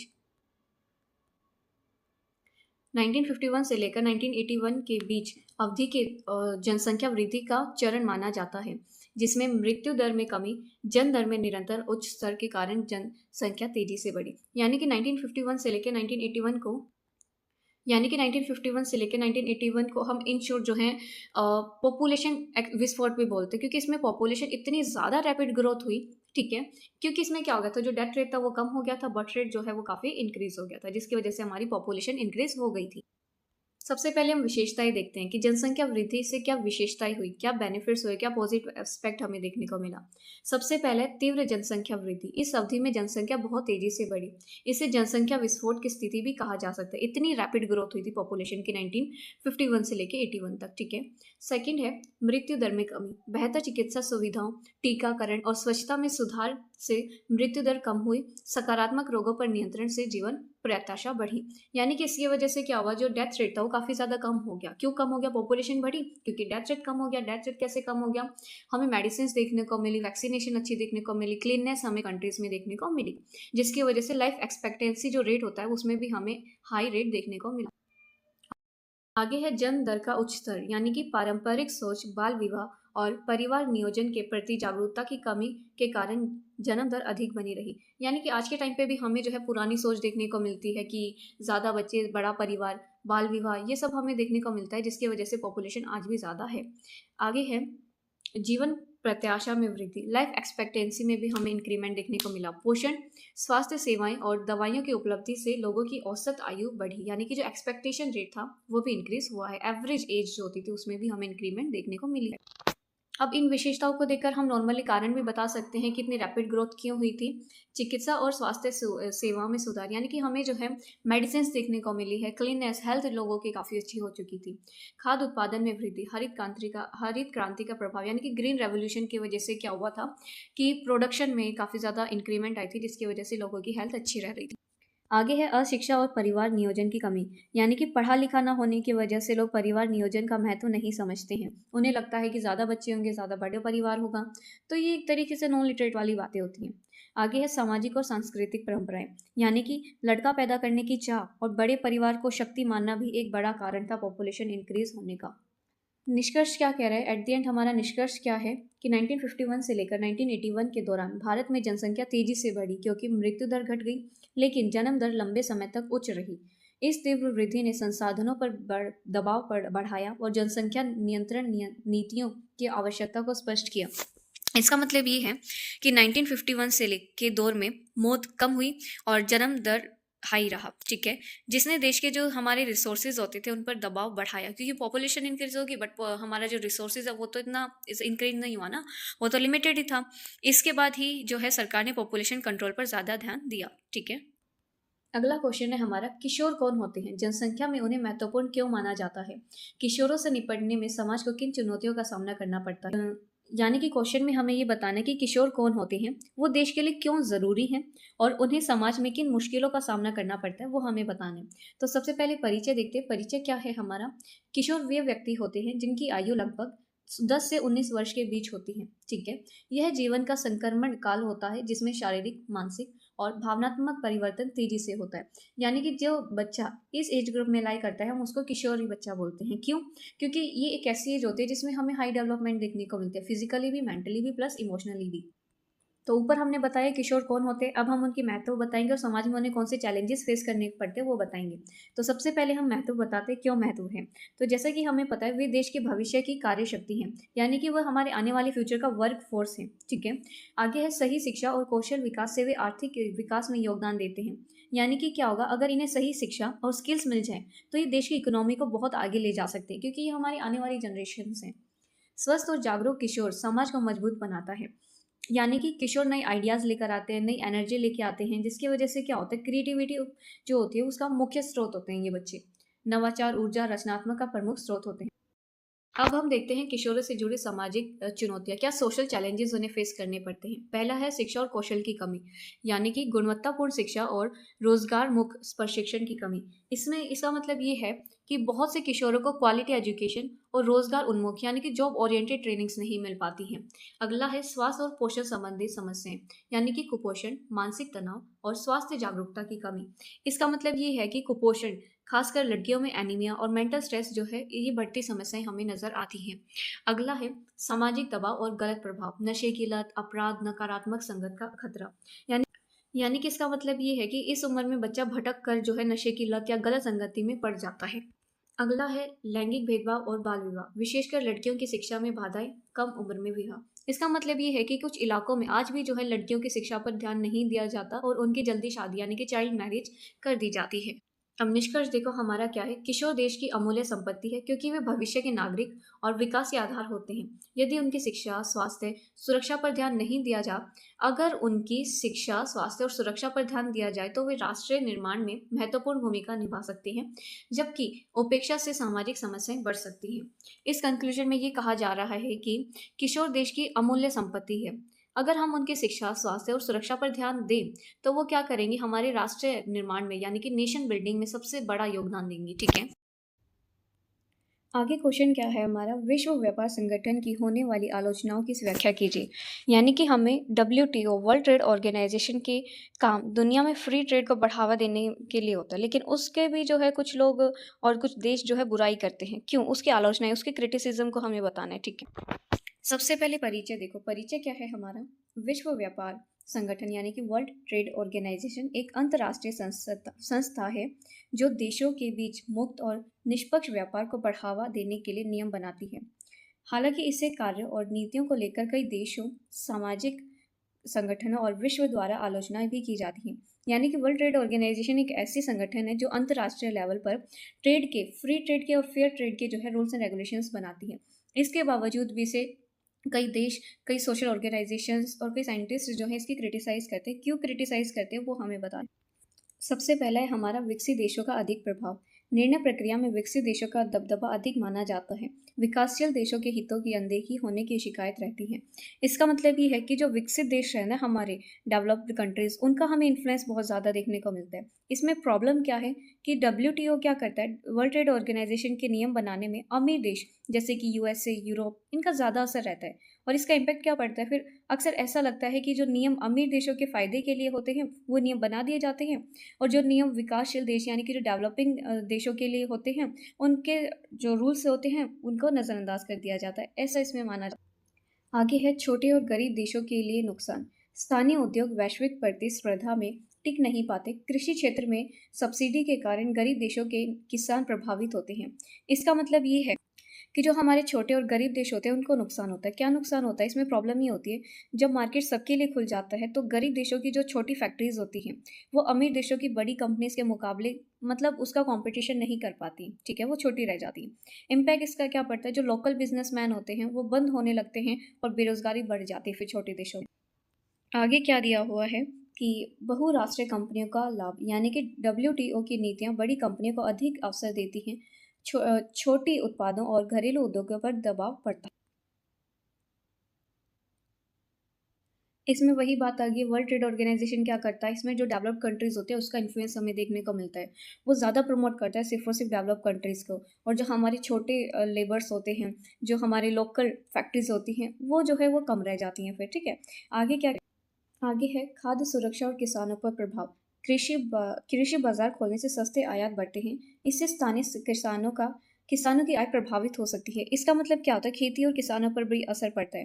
प्रॉब्लम क्या होती है इसके साथ कि जो अमीर देश अपने किसानों को क्या करते हैं, सस्ती खेती के लिए सब्सिडी देते हैं, लेकिन वर्ल्ड ट्रेड ऑर्गेनाइजेशन के जो नियम हैं वो विकासशील देशों को ऐसा करने से रोकते हैं, ठीक है। यानी कि जो अमीर देश है वो तो अपने किसानों को अच्छी फसल उगाने के लिए सब्सिडीज दे देते हैं, लेकिन जो वर्ल्ड ट्रेड ऑर्गेनाइजेशन है वो ऐसे नियमों को डेवलपिंग कंट्रीज को मना करता है, ठीक है। अब इसका इम्पैक्ट क्या पड़ता है, इससे क्या होता है, जो गरीब देश के किसान होते हैं वो तो सस्ते विदेशी अनाज जो है वो नुकसान होता है, और जबकि उनकी कमाई जो है वो गिर जाती है फिर, ठीक है। तो इन शॉर्ट मैं आपको बताती हूँ इससे क्या होता है कि अमीर देश क्या करते हैं, अपने जो किसान होते हैं उनको सब्सिडी देते हैं, लेकिन वर्ल्ड ट्रेड ऑर्गेनाइजेशन ऐसे रूल्स एंड रेगुलेशंस को अलाउ नहीं करता। इसके वजह से क्या होता है, जो गरीब देश होते हैं उनके किसानों को सस्ते विदेशी अनाज से नुकसान होता है और उनकी कमाई गिर जाती है, ठीक है। अगला पॉइंट क्या है, प्राइवेट और श्रमिक हितों की अपेक्षा। व्यापार बढ़ाने पर अधिक जोर होने से प्राइवेट संरक्षण की अनदेखी हो सकती है। श्रमिकों के अधिकारों की सुरक्षा पर्याप्त रूप से सुनिश्चित नहीं होती, यानी कि प्राइवेट और मजदूरों की अनदेखी। उसकी वजह से क्या होता है, वर्ल्ड ट्रेड ऑर्गेनाइजेशन का पूरा ध्यान सिर्फ ट्रेड पर होता है, ठीक है। इसका इम्पैक्ट क्या पड़ता है, इस चक्कर में जो हमारा इन्वायरमेंट होता है उसकी सुरक्षा, उसके जो वर्कर्स होते हैं उनके जो राइट्स होते हैं, उनके जो हक होते हैं, वो उनको भुला देता है, उन पर ज़्यादा मेन फोकस नहीं करता, वो सिर्फ और सिर्फ ध्यान रखता है ट्रेड के बारे में, ठीक है। तो ये भी एक तरीके से नेगेटिव इम्पैक्ट है, इसीलिए इसकी आलोचना भी की जाती है। अब निष्कर्ष देखो क्या है, निष्कर्ष में हमें लिखा गया है कि यद्यपि वर्ल्ड ट्रेड ऑर्गेनाइजेशन वैश्विक व्यापार को बढ़ावा देता है, फिर भी इसकी नीतियों की आलोचना इस आधार पर की जाती है कि इससे विकसित देशों और बड़ी कंपनियों को अधिक लाभ मिलता है, जबकि विकासशील देशों, किसानों और छोटे उद्योगों को चुनौतियों का सामना करना पड़ता है। इसलिए व्यापार नियमों में संतुलन और न्याय आवश्यक है। निष्कर्ष में ये कहा है, हालांकि हमें पता है जो WTO है वो दुनिया को व्यापार के जरिए जोड़ता है, लेकिन इसमें सुधार की ज़रूरत है ताकि अमीर और गरीब सभी देशों को बराबर का फ़ायदा मिले और व्यापार जो है वो जस्ट हो सके, यानी कि न्यायपूर्ण हो सके, ठीक है। सेवेंथ क्वेश्चन क्या है हमारा, व्यापार संतुलन क्या है। व्यापार संतुलन की विशेषताओं की व्याख्या कीजिए। यानी कि हमें ये बताना है कि व्यापार संतुलन यानी कि बैलेंस ऑफ ट्रेड क्या है और इसकी क्या क्वालिटीज़ है हमें बताना है। इंट्रोडक्शन देखो क्या कहता है हमारा। इंट्रोडक्शन, परिचय क्या है। व्यापार संतुलन किसी देश के निर्यात और आयात के बीच का अंतर होता है। यह किसी देश के अंतर्राष्ट्रीय व्यापार की स्थिति को दर्शाता है।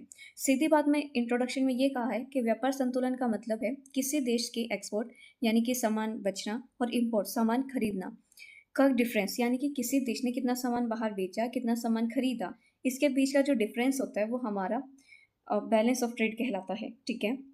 इससे पता चलता है कि देश इंटरनेशनल मार्केट में कैसा परफॉर्म कर रहा है। ये होता है हमारा व्यापार संतुलन, ठीक है। अब इसके फीचर्स देखो, इसकी विशेषताएं क्या होती हैं। सबसे पहला पॉइंट क्या कह रहा है, निर्यात और आयात पर आधारित। यदि किसी देश का निर्यात आयात से अधिक है तो व्यापार संतुलन अनुकूल होता है। यदि आयात निर्यात से अधिक है तो व्यापार संतुलन प्रतिकूल माना जाता है। यानी कि एक्सपोर्ट वर्सेस इंपोर्ट इसमें बताया गया। अगर हमने बेचना ज़्यादा और ख़रीदा कम, यानी कि हमने सामान तो बाहर बेचा ज़्यादा बट ख़रीदा कम, तो उससे ये फ़ायदा होगा कि ये सरप्लस वाली बात हो जाती है फिर, ठीक है, फ़ायदा वाली बात हो जाती है कि हमने बेचा कम, सॉरी हमने अपना प्रोडक्ट तो ज़्यादा बेचा और जो हमें बाहर अंदर ख़रीदना था अपने देश के लिए वो हमने कम ख़रीदा। यानी कि हमारा प्रोडक्ट इतना अच्छा था कि हमने बाहर उसको ज़्यादा बेचा, तो ये फ़ायदे वाली बात हो जाती है। दूसरी ओर अगर ख़रीदा ज़्यादा और बेचा कम, तो ये घाटे वाली बात हो जाती है, जिसे हम डेफिसिट बोलते हैं कि अपना प्रोडक्ट तो हम इतना नहीं बेच पाए जितना हमने दूसरों का ख़रीद लिया, तो ये घाटे वाली बात हो जाती है एक तरीके से, ठीक। आगे सेकंड पॉइंट क्या है, विदेशी व्यापार की स्थिति का संकेत है। यह बताता है कि देश वैश्विक व्यापार में कितना मजबूत या निर्भर है। अनुकूल संतुलन आधार आर्थिक मजबूती का संकेत देता है। यानी कि ये क्या करता है, हमें देश की हालत बताता है। इससे पता चलता है कि हमारा देश इकोनॉमिक रूप से कितना मजबूत है या दूसरे देशों पर कितना डिपेंड करता है, ये हमें बताता है, ठीक है। आगे विदेशी आगे है विदेशी मुद्रा भंडार पर प्रभाव। अधिक निर्यात से विदेशी मुद्रा भंडार बढ़ता है, अधिक आयात से विदेशी मुद्रा भंडार पर दबाव पड़ता है। ये है हमारा फॉरेन करेंसी लाइक डॉलर, इस पर भी असर पड़ता है। अगर हम ज़्यादा एक्सपोर्ट करेंगे तो देश में डॉलर आएगा, ज़्यादा अपने सामान को बाहर बेचेंगे तो जो बाहर की हमारे पास करेंसी है लाइक डॉलर तो वो हमारी कंट्री में आएंगे, ठीक है। और वहीं दूसरी ओर ज़्यादा इंपोर्ट करेंगे तो हमारा पैसा बाहर जाएगा, ठीक है। आगे क्या लिखा है, आर्थिक नीतियों को प्रभावित करता है। सरकार आयात निर्यात नीतियां, शुल्क और व्यापार समझौते में बदलाव करती हैं। यानी कि सरकारी पॉलिसीज जो होती हैं, इसको क्या होता है, देश की जो सरकार होती है वो डिसाइड करती है कि कितना टैक्स लगाएगी, ठीक है। टैक्स जो है वो सरकार डिसाइड करती है। आगे है लिखा हुआ है, ये सरकार डिसाइड करती है कि टैक्स को बढ़ाना है या घटाना है, ठीक है, ताकि जो हमारा बिजनेस होता है वो बैलेंस रहे। आगे क्या लिखा है, आर्थिक विकास से संबंध, यानी कि संतुलित व्यवहार आर्थिक स्थिरता और विकास के लिए महत्वपूर्ण होता है। ग्रोथ से कनेक्शन इसका होता है। एक अच्छे बैलेंस देश की जो तरक्की होती है और स्टेबिलिटी होती है वो बहुत ज़रूरी होती है, ठीक है।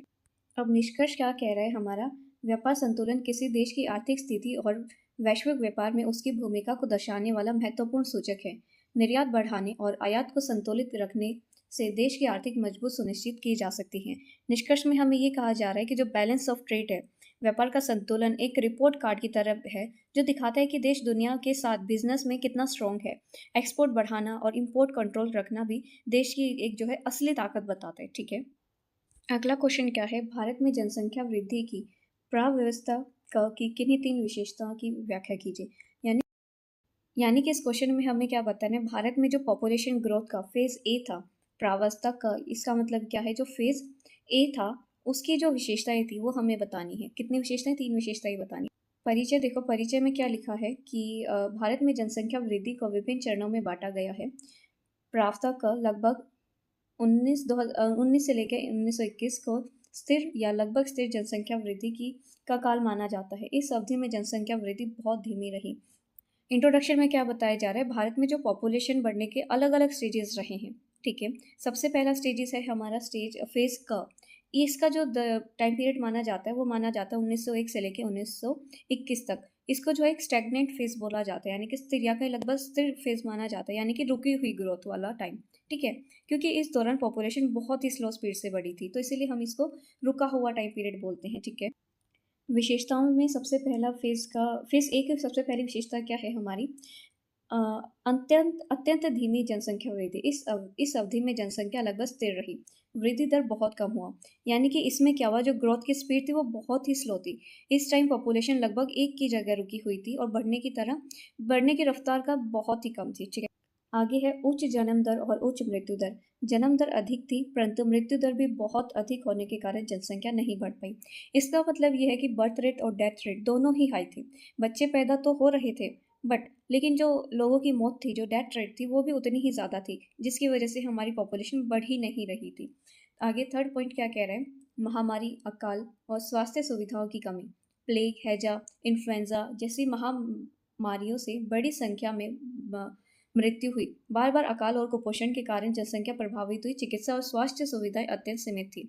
इसका मतलब ये है कि उस वक्त प्लेग, कॉलेरा यानी कि जिसे हिंदी में हैजा लिखा है, और इन्फ्लुएंजा जैसी महामारियां यानी कि एपिडेमिक्स फैली हुई थी। साथ ही बार बार अकाल, फेमाइन्स पड़ने और डॉक्टरी मेडिकल फैसिलिटीज़ प्रॉपर ना मिलने की वजह से क्या होता था, बहुत ज़्यादा लोग मरे गए थे।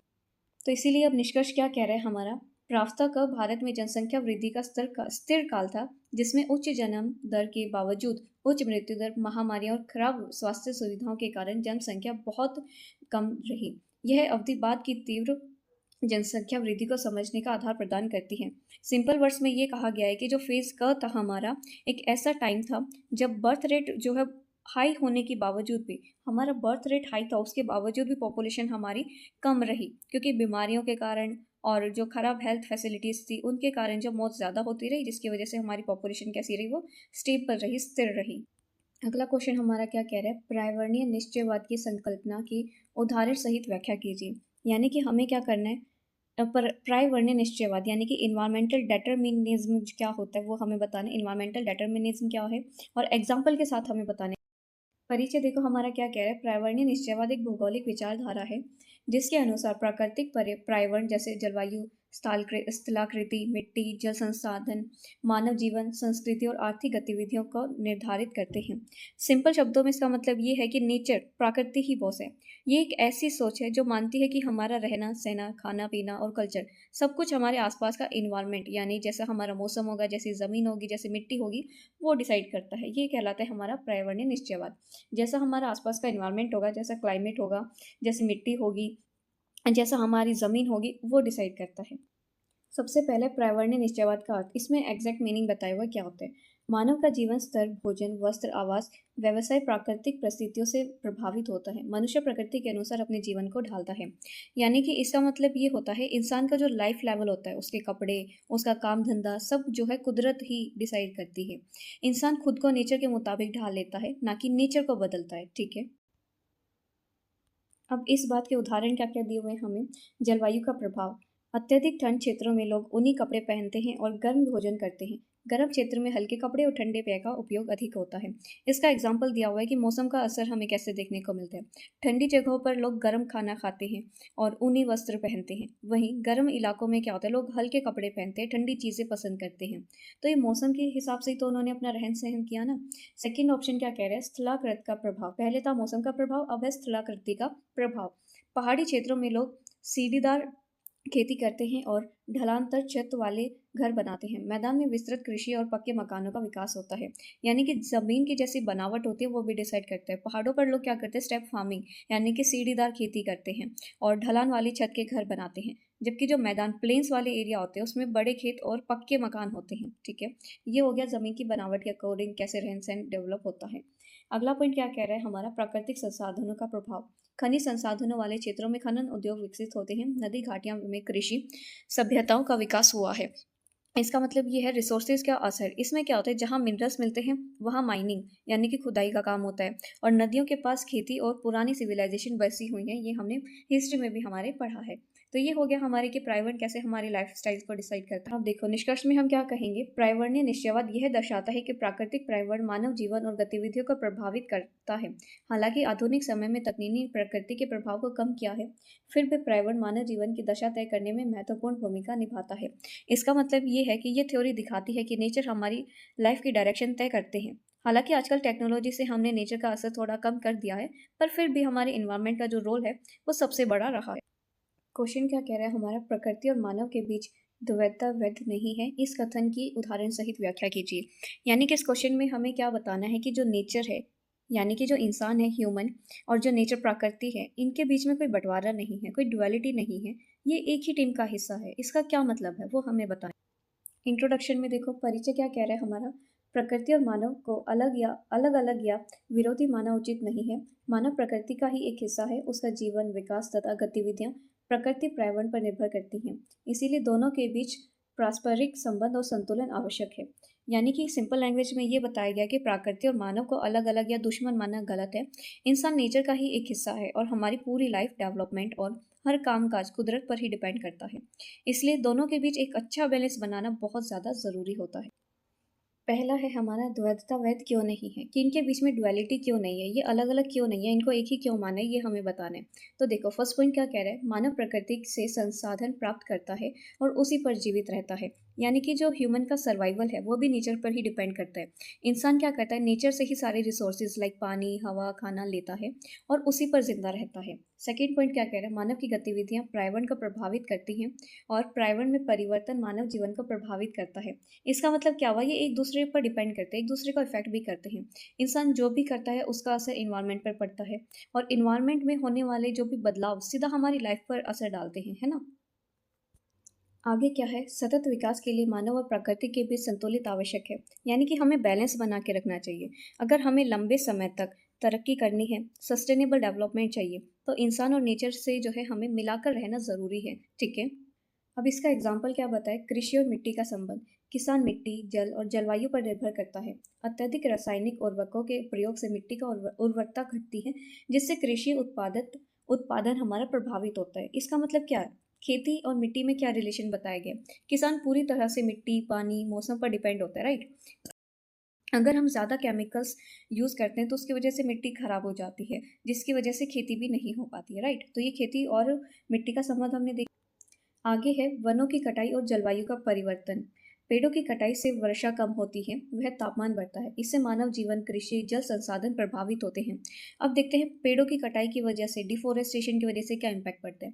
अगर हम पेड़ काटेंगे तो बारिश कम होगी और गर्मी बढ़ेगी। इसका नुकसान घूम फिरकर इंसान की सेहत और खेती पर ही पड़ता है, राइट। यहाँ है औद्योगिकरण और प्रदूषण। उद्योग आर्थिक विकास देते हैं, परंतु प्रदूषण बढ़ाकर स्वास्थ्य पर्यावरण को नुकसान पहुंचा देते हैं। इसका मतलब ये है कि इंडस्ट्रीज से पैसा तो आता है, पर वही पॉल्यूशन हमारी सेहत और नेचर दोनों का नुकसान पहुंचाता है। अब निष्कर्ष देखो, इस क्वेश्चन का निष्कर्ष क्या कह रहे हैं। मानव और प्रकृति एक दूसरे से जुड़े हुए हैं, इसलिए इनके बीच द्वैतता मानना गलत है। संतुलित और जिम्मेदार उपयोग से ही पर्यावरण संरक्षण और मानव विकास दोनों संभव है। सिंपल है, इंसान और नेचर एक दूसरे से जुड़े हुए हैं, इन्हें अलग मानना गलत बात है, ठीक है। और अगर हम जिम्मेदारी से नेचर का ख्याल रखेंगे तभी हमारा अपना फ्यूचर भी सेव होगा, राइट। आगे क्वेश्चन क्या है हमारा, भारत में ग्रामीण नगरीय जनसंख्या के संगठन की मुख्य विशेषताओं का विश्लेषण कीजिए। यानी कि क्वेश्चन में हमें क्या बताना है, भारत के जो गांव है, रूरल और शहर यानी अर्बन पॉपुलेशन की खासियत क्या है वो हमें बताना है, क्योंकि ग्रामीण और नगरीय जनसंख्या दोनों की हमें विशेषताएं बतानी है। ग्रामीण यानी कि रूरल और नगरीय यानी कि हमें अर्बन सिटीज़ दोनों की लाइफस्टाइल के बारे में बताना है कि इनकी जो विशेषताएं होती हैं वो क्या विशेषताएं होती हैं। परिचय क्या कह रहा है हमारा, भारत की जनसंख्या का वितरण ग्रामीण और नगरीय क्षेत्रों में असमान रूप से पाया जाता है। ऐतिहासिक रूप से भारत एक ग्रामीण प्रधान देश रहा है, लेकिन औद्योगिकरण, रोजगार अवसरों और शहरी सुविधाओं के कारण नगरीय जनसंख्या लगातार बढ़ रही है। इस इसका मतलब क्या है, इस परिचय में हमें ये बताया जा रहा है कि भारत में लोग गांव और शहर दोनों जगह रहते हैं, पर दोनों का जो माहौल है वो एकदम अलग है। पहले भारत पूरा गांव का देश था, पर अब नौकरी, सुविधाएं, इन सब के चक्कर में जो है लोग शहर की तरफ भाग रहे हैं, यानी शहरीकरण भी विकसित हो रहा है। सबसे पहले हम देखते हैं ग्रामीण जनसंख्या की विशेषता, यानी कि जो गांव की पॉपुलेशन है उनके क्या फीचर्स हैं। सबसे पहला है ग्रामीण क्षेत्रों में अधिक जनसंख्या। भारत की बड़ी आबादी अभी भी गांव में निवास करती है। कृषि और उससे जुड़ी कार्य प्रमुख आजीविका का स्रोत है, यानी कि आज भी भारत का एक बहुत बड़ा हिस्सा जो है गाँव में ही रहता है। आगे क्या है, गाँव का हिस्सा, जैसे कि हमने देखा बहुत बड़ा गाँव का हिस्सा जो है गाँव में ही रहता है, जिसकी वजह से जो खेती बाड़ी होती है यहाँ के लोगों का मेन काम है, ठीक है। फार्मिंग उससे जुड़ी हुई है आज के टाइम में भी, राइट। तो यही लिखा हुआ है, कम जनसंख्या घनत्व और पारंपरिक जीवन शैली। जीवन अपेक्षाकृत सरल और प्राकृतिक संसाधनों पर आधारित है। सामाजिक संबंध मजबूत और सामुदायिक जीवन प्रमुख होता है। इसका मतलब ये है कि सिंपल लाइफ, यहाँ भीड़ भाड़ कम है, राइट। और भीड़ भाड़ कम होती है, लो डेंसिटी है, लोग आपस में मिलजुल कर रहते हैं। ऐसी लाइफ हमें देखने को मिलती है गाँव में। आगे क्या लिखा हुआ है, आधारभूत सुविधाओं की कमी। शिक्षा, स्वास्थ्य, परिवहन, रोजगार के अवसर सीमित होते हैं। हालांकि हमें तो यहाँ पे सिंपल सिटी तो देखने को मिलती है लाइफ में, बट सुविधाओं की भी कमी है यहाँ पे, जैसे कि स्कूल्स, हॉस्पिटल्स और अच्छी सड़कों की यहाँ पे बहुत कमी हमें देखने को मिलती है। अब है हमारा नगरीय जनसंख्या की विशेषता। जो हमारे अर्बन वाले लोग होते हैं, शहरीकरण वाले लोग हैं, उनकी क्या विशेषताएं। सबसे पहला, नगरीय जनसंख्या में तीव्र वृद्धि। रोजगार, शिक्षा और बेहतर सुविधाओं के कारण ग्रामीण में शहर प्रवास करते हैं, यानी कि तेजी से बढ़ती भीड़ है यहाँ पे। गांव से लोग शहर आ रहे हैं क्योंकि ये अच्छी पढ़ाई और ज़्यादा नौकरियां मिलती हैं, राइट। आगे क्या है, उच्च जनसंख्या घनत्व, विविध व्यवसाय, उद्योग, व्यापार, सेवा क्षेत्र रोजगार के मुख्य स्रोत है। यानी कि यहाँ पे ये लिखा हुआ है, शहरों में बहुत लोग पास पास रहते हैं और यहाँ पे फैक्ट्री, बिजनेस और सर्विसेज जो है हमें देखने को मिलती हैं। तो वही बात यहाँ पे लिखी हुई है, बेहतर सुविधाएं हमें देखने को मिलती है, लेकिन समस्याएं भी हैं। लाइक स्वास्थ्य, शिक्षा, परिवहन सुविधाएं बेहतर होती हैं, साथ ही झुग्गी बस्तियाँ, प्रदूषण, भीड़ भाड़ जैसी समस्याएं भी मौजूद हैं। तो हमने देखा यहाँ पे हमें सुविधाएं तो मिल रही हैं, साथ साथ मुश्किलें भी हैं। यहाँ हॉस्पिटल, स्कूल्स तो अच्छे हैं, पर साथ में पॉल्यूशन हो गया, भीड़ भाड़ हो गई, झुग्गी झुग्गी झोपड़ियाँ जो स्लम एरिया होते हैं ऐसी प्रॉब्लम्स भी हमें देखने को मिलती है। निष्कर्ष क्या है हमारा, भारत में ग्रामीण क्षेत्र अब भी जनसंख्या का प्रमुख आधार है, जबकि नगरीय क्षेत्रों में तेजी से वृद्धि हो रही है। संतुलित क्षेत्रीय विकास और ग्रामीण सुविधाओं में सुधार से ग्रामीण नगरीय संतुलन असंतुलन को कम किया जा सकता है। कंक्लूजन में ये कहा है कि भारत की असली पहचान आज भी गांव है, पर शहर तेजी से बढ़ रहे हैं। अगर हम गांव में अच्छी सुविधाएं दे दें तो शहरों पर भी भीड़ का जो दबाव है वो कम हो जाएगा। अगला क्वेश्चन क्या है हमारा, भारत में नगरीय अपशिष्ट निपटान की समस्या के समाधान के लिए किन्हीं 3 उपायों की व्याख्या कीजिए। सवाल क्या कह रहा है कि शहरों में जो कचरा होता है, अर्बन वेस्ट होता है, उसकी जो है प्रॉब्लम है, तो उसको हम कैसे सॉल्व कर सकते हैं, उसको 3 सॉल्यूशंस में हमें बता। परिचय देखो क्या कह रहा है हमें, तेजी से बढ़ते शहरीकरण और जनसंख्या वृद्धि के कारण शहरों में ठोस कचरे की मात्रा लगातार बढ़ रही है। यदि इसका सही निपटान न किया जाए तो यह प्रदूषण, रोगों के फैलाव, पर्यावरणीय समस्याओं का कारण बनता है। इसलिए प्रभावी अपशिष्ट प्रबंधन आवश्यक है। इंट्रो में कहा जा रहा है कि शहरों में पॉपुलेशन जैसे जैसे बढ़ती जा रही है ना, वैसे वैसे सॉलिड वेस्ट भी जो है वो बढ़ गया है। अगर इसका सही इलाज नहीं किया तो बीमारियां, पॉल्यूशन फैलता चला जाएगा और इसका वेस्ट मैनेजमेंट करना बहुत ज़्यादा ज़रूरी है। ठीक है, सबसे पहला पॉइंट है हमारा कचरे का पृथक्करण और पुनर्चक्रण, यानी कि हमें क्या करना चाहिए, कचरा कम करना चाहिए। कैसे कम कर सकते हैं, सबसे पहले कचरे को अलग सेग्रेट करना चाहिए, हमें सेग्रेशन करना चाहिए और उसका पुनर्चक्रण यानी कि रिसाइकल हमें करना चाहिए। घरों और संसाधनों में गीले और सूखे कचरे को अलग अलग फेंकना चाहिए। लाइक हमें भी पता है ड्राई कचरा जो होता है और जो वेट कचरा होता है उसे हमें अलग अलग रखना चाहिए, राइट।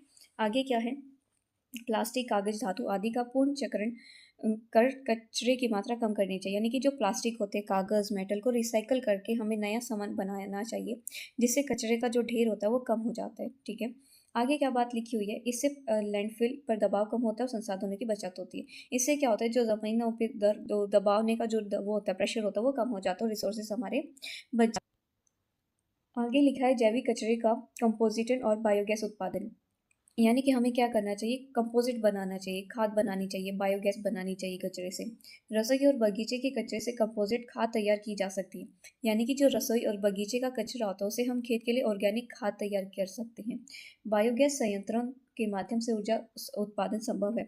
यानी कि इस कचरे से क्या होता है, इस बायोगैस बनाई जा सकती है जो एनर्जी फ्यूल का काम करने में काम आती है। इससे कचरे का उपयोगी रूपांतरण होता है और प्रदूषण कम होता है। आगे क्या है, वैज्ञानिक लैंडफिल और अपशिष्ट से ऊर्जा उत्पादन, यानी कि वैज्ञानिक लैंडफिल, हमें साइंटिफिक लैंडफिल करनी चाहिए और एनर्जी प्रोड्यूस करनी चाहिए। कचरे के सुरक्षित निपटान हेतु तो वैज्ञानिक ढंग से लैंडफिल साइट विकसित करना, यानी कि हमें क्या करना चाहिए, कचरे को खुले में फेंकने से बचाना चाहिए और जो सेफ साइंटिफिक लैंडफिल होती है उस पर डालना चाहिए। वेस्ट यूज एनर्जी तकनीक से बिजली और ईंधन का उत्पादन करना, यानी कि जो वेस्ट टू एनर्जी होता है, ऐसी टेक्नोलॉजी से यूज़ करके हमें क्या करना चाहिए, कचरे को जलाकर इलेक्ट्रिसिटी और फ्यूल बनाना चाहिए। इससे क्या होगा, जो भूमि प्रदूषण होता है और कचरे का ढेर होता है वो वाली प्रॉब्लम्स हमारी कम हो जाएंगी। निष्कर्ष में क्या दिया है हमें, नगरीय अपशिष्ट प्रबंधन के लिए कचरे का पृथक्करण यानी कि सेग्रेशन, कंपोजिटर और वैज्ञानिक लैंडफिल निपटान जैसे उपाय आवश्यक हैं। इन उपायों को अपनाकर स्वच्छ, स्वस्थ और पर्यावरण अनुकूल शहरों का निर्माण किया जा सकता है। कंक्लूजन ये कह रहे हैं, अगर हम कचरे को अलग करें और उसके बाद बनाएं, उसके बाद जो हमने बनाया है फ्यूल और उसको सही तरीके से अगर हम डिस्पोज करेंगे तो हमारा शहर स्वच्छ होगा, हेल्दी भी बनेगा।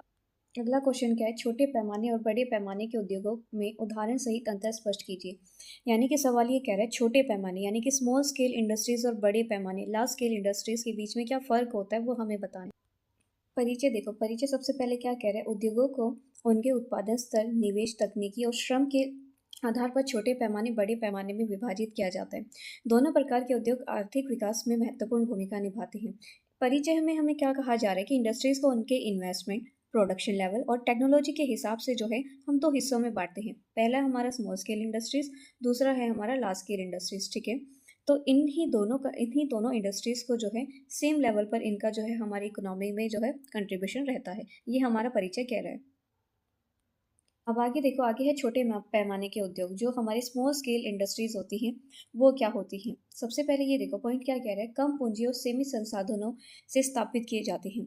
ये वो बिजनेस होते हैं जो घर या छोटी जगह से शुरू किए जाते हैं। इस पर कम पैसा लगता है, इनमें इन्वेस्टमेंट बहुत कम होता है। ठीक है, श्रम प्रधान होता है, यानी कि इसका जो काम होता है वो ज़्यादा, इसमें बड़ी मशीनों की वजह लोगों की मेहनत लगती है, यानी कि लेबर बेस्ड इंडस्ट्री ये होती है, एक तरीके से लेबर ज़्यादा यूज़ इसमें किए जाते हैं। ठीक है, स्थानीय कच्चे माल और पारंपरिक तकनीकी का उपयोग करते हैं, यानी कि इसमें लोकल माल, जी ये लोग क्या करते हैं, आसपास जो मिलने वाला कच्चा माल होता है, रो मटेरियल्स होता है, उसको यूज़ करते हैं। स्थानीय रोजगार को बढ़ावा देती है। स्मॉल स्केल इंडस्ट्रीज क्या करती हैं मेनली, जो आसपास के जो वो होते हैं ना, एम्प्लॉयमेंट उसको बढ़ावा देती है। उदाहरण दिया हुआ है यहाँ पे हस्तकरघा उद्योग, मिट्टी के बर्तन, अगरबत्ती निर्माण, कुटीर उद्योग। ये जो है ऐसे इंडस्ट्रीज हैं जिसकी वजह से स्मॉल स्केल इंडस्ट्रीज है, कम इन्वेस्टमेंट में इनको यूज़ किया जाता है, प्लस लेबर बेस्ड इंडस्ट्रीज होती हैं। ठीक है, अब बात करते हैं हम बड़े पैमाने के उद्योग यानी कि लार्ज स्केल इंडस्ट्रीज के बारे में। ठीक है, इसमें क्या अधिक पूंजी, अधिक मशीनरी और उन्नत तकनीकी की आवश्यकता होती है। इसमें क्या होती है, बाहरी इन्वेस्टमेंट हमें करनी पड़ती है। इनको सेटअप करने के लिए हमें करोड़ों रुपए और मॉडर्न टेक्नोलॉजी चाहिए होती है। उत्पादन बड़े स्तर पर मशीन आधारित होते हैं, यानी कि मशीन बेस्ड होते हैं। यहाँ सारा काम जो होता है बड़ी बड़ी मशीनों पर होता है। प्रोडक्शन बहुत बड़ी लेवल पर होता है। ये होती है हमारी बड़ी सॉरी लार्ज स्केल इंडस्ट्री। राष्ट्रीय एवं अंतर्राष्ट्रीय बाजार के लिए उत्पादन तैयार करते हैं। ये क्या करते हैं, ग्लोबल मार्केट में काम करती है। ये अपने माल पूरे देश और विदेशों में बेचते हैं। ठीक है, आगे है आर्थिक विकास और निर्यात में योगदान देते हैं। यह क्या करते हैं, हमारी कंट्री का जो हमारा फाइनेंशियल प्रॉब्लम्स होती हैं, इकोनॉमिक्स कंडीशंस होती है, उसमें हेल्पफुल होती है। ठीक है, उदाहरण दिया हुआ है टाटा स्टील, मारुति सुजुकी, पेट्रोनिकल और सीमेंट उद्योग। ये ऐसी हमारी इंडस्ट्रीज है जो लार्ज स्केल इंडस्ट्रीज के बीच में आती हैं। इनमें बहुत करोड़ों में पैसा खर्च किया जाता है, बड़ी बड़ी लेवल पर मशीनें यूज़ की जाती है और ये ट्रेड ग्लोबल लेवल पर करती है। निष्कर्ष क्या कह रहा है हमारा, छोटे पैमाने के उद्योग स्थानीय रोजगार और पारंपरिक कौशल को बढ़ावा देते हैं, जबकि बड़े पैमाने के उद्योग बड़े उत्पादन और आर्थिक विकास में योगदान करते हैं। संतुलित औद्योगिक विकास के लिए दोनों प्रकार के उद्योग आवश्यक हैं। कंक्लूजन में निष्कर्ष ये कह रहा है कि छोटे उद्योग लोकल लोगों के नौकरी देते हैं और हमारी जो परंपराएं होती हैं उनको बचा कर रखते हैं। वही जो बड़े उद्योग होते हैं ना, लार्ज स्केल इंडस्ट्रीज, वो देश की जो एक्सपोर्ट्स होती हैं, जीडीपी होती है, उनको बढ़ावा देती हैं। एंड लेकिन इन शॉर्ट हम ये कह सकते हैं कि देश की तरक्की के लिए दोनों का बहुत ज़्यादा ज़रूरी रोल रहता है। ठीक है, आगे क्वेश्चन क्या है, पेट्रोलियम को तरल सोना कहा जाता है, इस कथन की व्याख्या कीजिए। इसमें हमें ये बताना है कि जो पेट्रोलियम होता है, पेट्रोलियम को हम लिक्विड गोल्ड बोलते हैं। क्यों कहते हैं, इसके स्टेटमेंट को हमें समझाना है। परिचय देखो, परिचय सबसे पहले क्या कह रहा है कि पेट्रोलियम एक महत्वपूर्ण जीवाश्म ईंधन है जो धरती की सतह के नीचे पाया जाता है। आधुनिक उद्योग, परिवहन और ऊर्जा उत्पादन में इसकी अत्यंत महत्वपूर्ण भूमिका है। इसकी उपयोगिता और आर्थिक मूल्यों के कारण इसे तरल सोना कहा जाता है। इंट्रोडक्शन में ये कहा जा रहा है, जो पेट्रोलियम है वो ज़मीन के नीचे मिलता है। ठीक है, एक बहुत ज़रूरी फॉसिल फ्यूल है ये हमारे लिए। इसकी इतनी ज़्यादा वैल्यू और ज़रूरत है कि इसे सोना कहा जाता है। इसकी इतनी ज़्यादा डिमांड्स होने की वजह से, इतने यूजेस होने की वजह से इसे हम क्या कहते हैं, गोल्ड कहते हैं। ठीक है, बस ये लिक्विड फॉर्म में होता है, तो इसीलिए हम इसे क्या कहते हैं, तरल सोना कहते हैं, लिक्विड गोल्ड बोलते हैं। ठीक है, ट्रांसपोर्ट से लेकर फैक्ट्री तक क्या होता है, इसका बिना सब रुक जाएगा। यानी कि इसमें ये बोला गया है, परिचय देखो हमारा क्या कह रहा है, पेट्रोलियम एक महत्वपूर्ण जीवाश्म ईंधन है जो धरती के सतह के नीचे पाया जाता है। आधुनिक उद्योग, परिवहन, ऊर्जा उत्पादन में इसकी अत्यंत महत्वपूर्ण भूमिका है। उसकी उपयोगिता, आर्थिक मूल्यों के कारण इसे तरल सोना कहा जाता है। यानी कि पेट्रोलियम ज़मीन के नीचे मिलने वाला एक बहुत ज़रूरी फॉसिल फ्यूल है। इसकी इतनी ज़्यादा वैल्यू और ज़रूरत की वजह से इसे क्या कहते हैं, हम सोना कहते हैं। बस तरल सोना इसीलिए कहते हैं क्योंकि ये लिक्विड फॉर्म में होता है। ठीक है, ट्रांसपोर्ट से लेकर फैक्ट्रीज तक, ट्रांसपोर्ट से लेकर पूरे फैक्ट्रीज तक जो है, इसके बिना हमारा सारा काम रुक जाएगा, ऐसा है पेट्रोलियम। इसीलिए हम इसको क्या कहते हैं, तरल सोना कहते हैं, यानी कि गोल्ड। एक ऐसा गोल्ड जो हमें किस फॉर्म में देखने को मिलता है, लिक्विड फॉर्म में देखने को मिलता है। अब कारण देखो इसको क्यों कहा जाता है। सबसे पहले ऊर्जा का प्रमुख स्रोत, पेट्रोल, डीजल, केरोसिन, एलपीजी जैसे ईंधन पेट्रोलियम से प्राप्त होते हैं। परिवहन, बिजली उत्पादन, उद्योग इसके बिना संभव नहीं है। यानी कि ये एनर्जी का पावर हाउस है। हमें पेट्रोल, डीजल, एलपीजी इसी से मिलती हैं। इसके बिना ना तो गाड़ियाँ चलेगी और ना ही बिजली बनेगी। राइट, आगे क्या कह रहे हैं, औद्योगिक विकास की रीढ़, पेट्रोकेमिकल उद्योग में प्लास्टिक, सिंथेटिक रबर, रसायन उर्वरक, दवाइयाँ बनाई जाती हैं। आधुनिक उद्योग उत्पादन इसके बिना अधूरा है। इसमें बोला है कि ये इंडस्ट्रीज की रीढ़ की हड्डी है। कैसे, पेट्रोकेमिकल जो होती है, पेट्रोकेमिकल इंडस्ट्रीज में क्या होता है, इसका यूज़ करते हैं प्लास्टिक, सिंथेटिक रबर बनाने के लिए, दवाइयाँ बनाने के लिए, फर्टिलाइजर बनाने में। ठीक है, मॉडर्न दुनिया में इसके बिना सब कुछ अधूरा हो जाएगा। आगे है उच्च आर्थिक मूल्य, पेट्रोलियम का व्यापार वैश्विक अर्थव्यवस्था को प्रभावित करता है। तेल उत्पादक देशों की अर्थव्यवस्था इसका मुख्य आधार होती है। यानी कि ये बोला है कि जो ये है ना पेट्रोलियम गैस, इसकी वजह से क्या होता है, पूरी दुनिया की इकोनॉमी ऑयल के बिजनेस पर टिकी हुई है। जो देश तेल निकालता है वो बहुत अमीर है, लाइक हमारा दुबई। अब आगे क्या बोला है, बहुउपयोगी संसाधन, सड़क निर्माण यानी कि बिटुमेन, स्नेहक और कई औद्योगिक उत्पाद पेट्रोलियम से बनते हैं। हर जगह काम आने वाले जो मल्टीपर्पज़ वाले काम होते हैं, इससे सिर्फ तेल ही नहीं निकलता, बल्कि सड़क बनाने में जो बिटुमेन होता है, दमन रोजा, उसका यूज़ किया जाता है, लुब्रिकेंट्स हो गया और कई इंडस्ट्रीज़ जो है प्रोडक्ट्स भी बनाती हैं इससे। तो निष्कर्ष हमारा क्या कह रहा है, पेट्रोलियम ऊर्जा उद्योग वैश्विक अर्थव्यवस्था का आधार है। इसकी बहुमूलता और व्यापक उपयोग के कारण ही इसे तरल सोना कहा जाता है। इसके संरक्षण, वैकल्पिक ऊर्जा स्रोत के विकास पर ध्यान देना आवश्यक है। कंक्लूजन हमें ये कह रहा है कि पेट्रोलियम हमारी एनर्जी और इकोनॉमी का एक बेस है। इसकी कीमत और मल्टीपर्पज़ यूज़ की वजह से ही इसे लिक्विड गोल्ड कहते हैं। पर याद रखें, ये लिमिटेड है। इसका कंजर्वेशन हमारे लिए बहुत ज़्यादा ज़रूरी है, राइट। अब देखो अगला क्वेश्चन क्या है। भारत के दक्षिणी पश्चिमी पठार प्रदेश खनिज पेटी की प्रमुख विशेषताओं का उल्लेख कीजिए।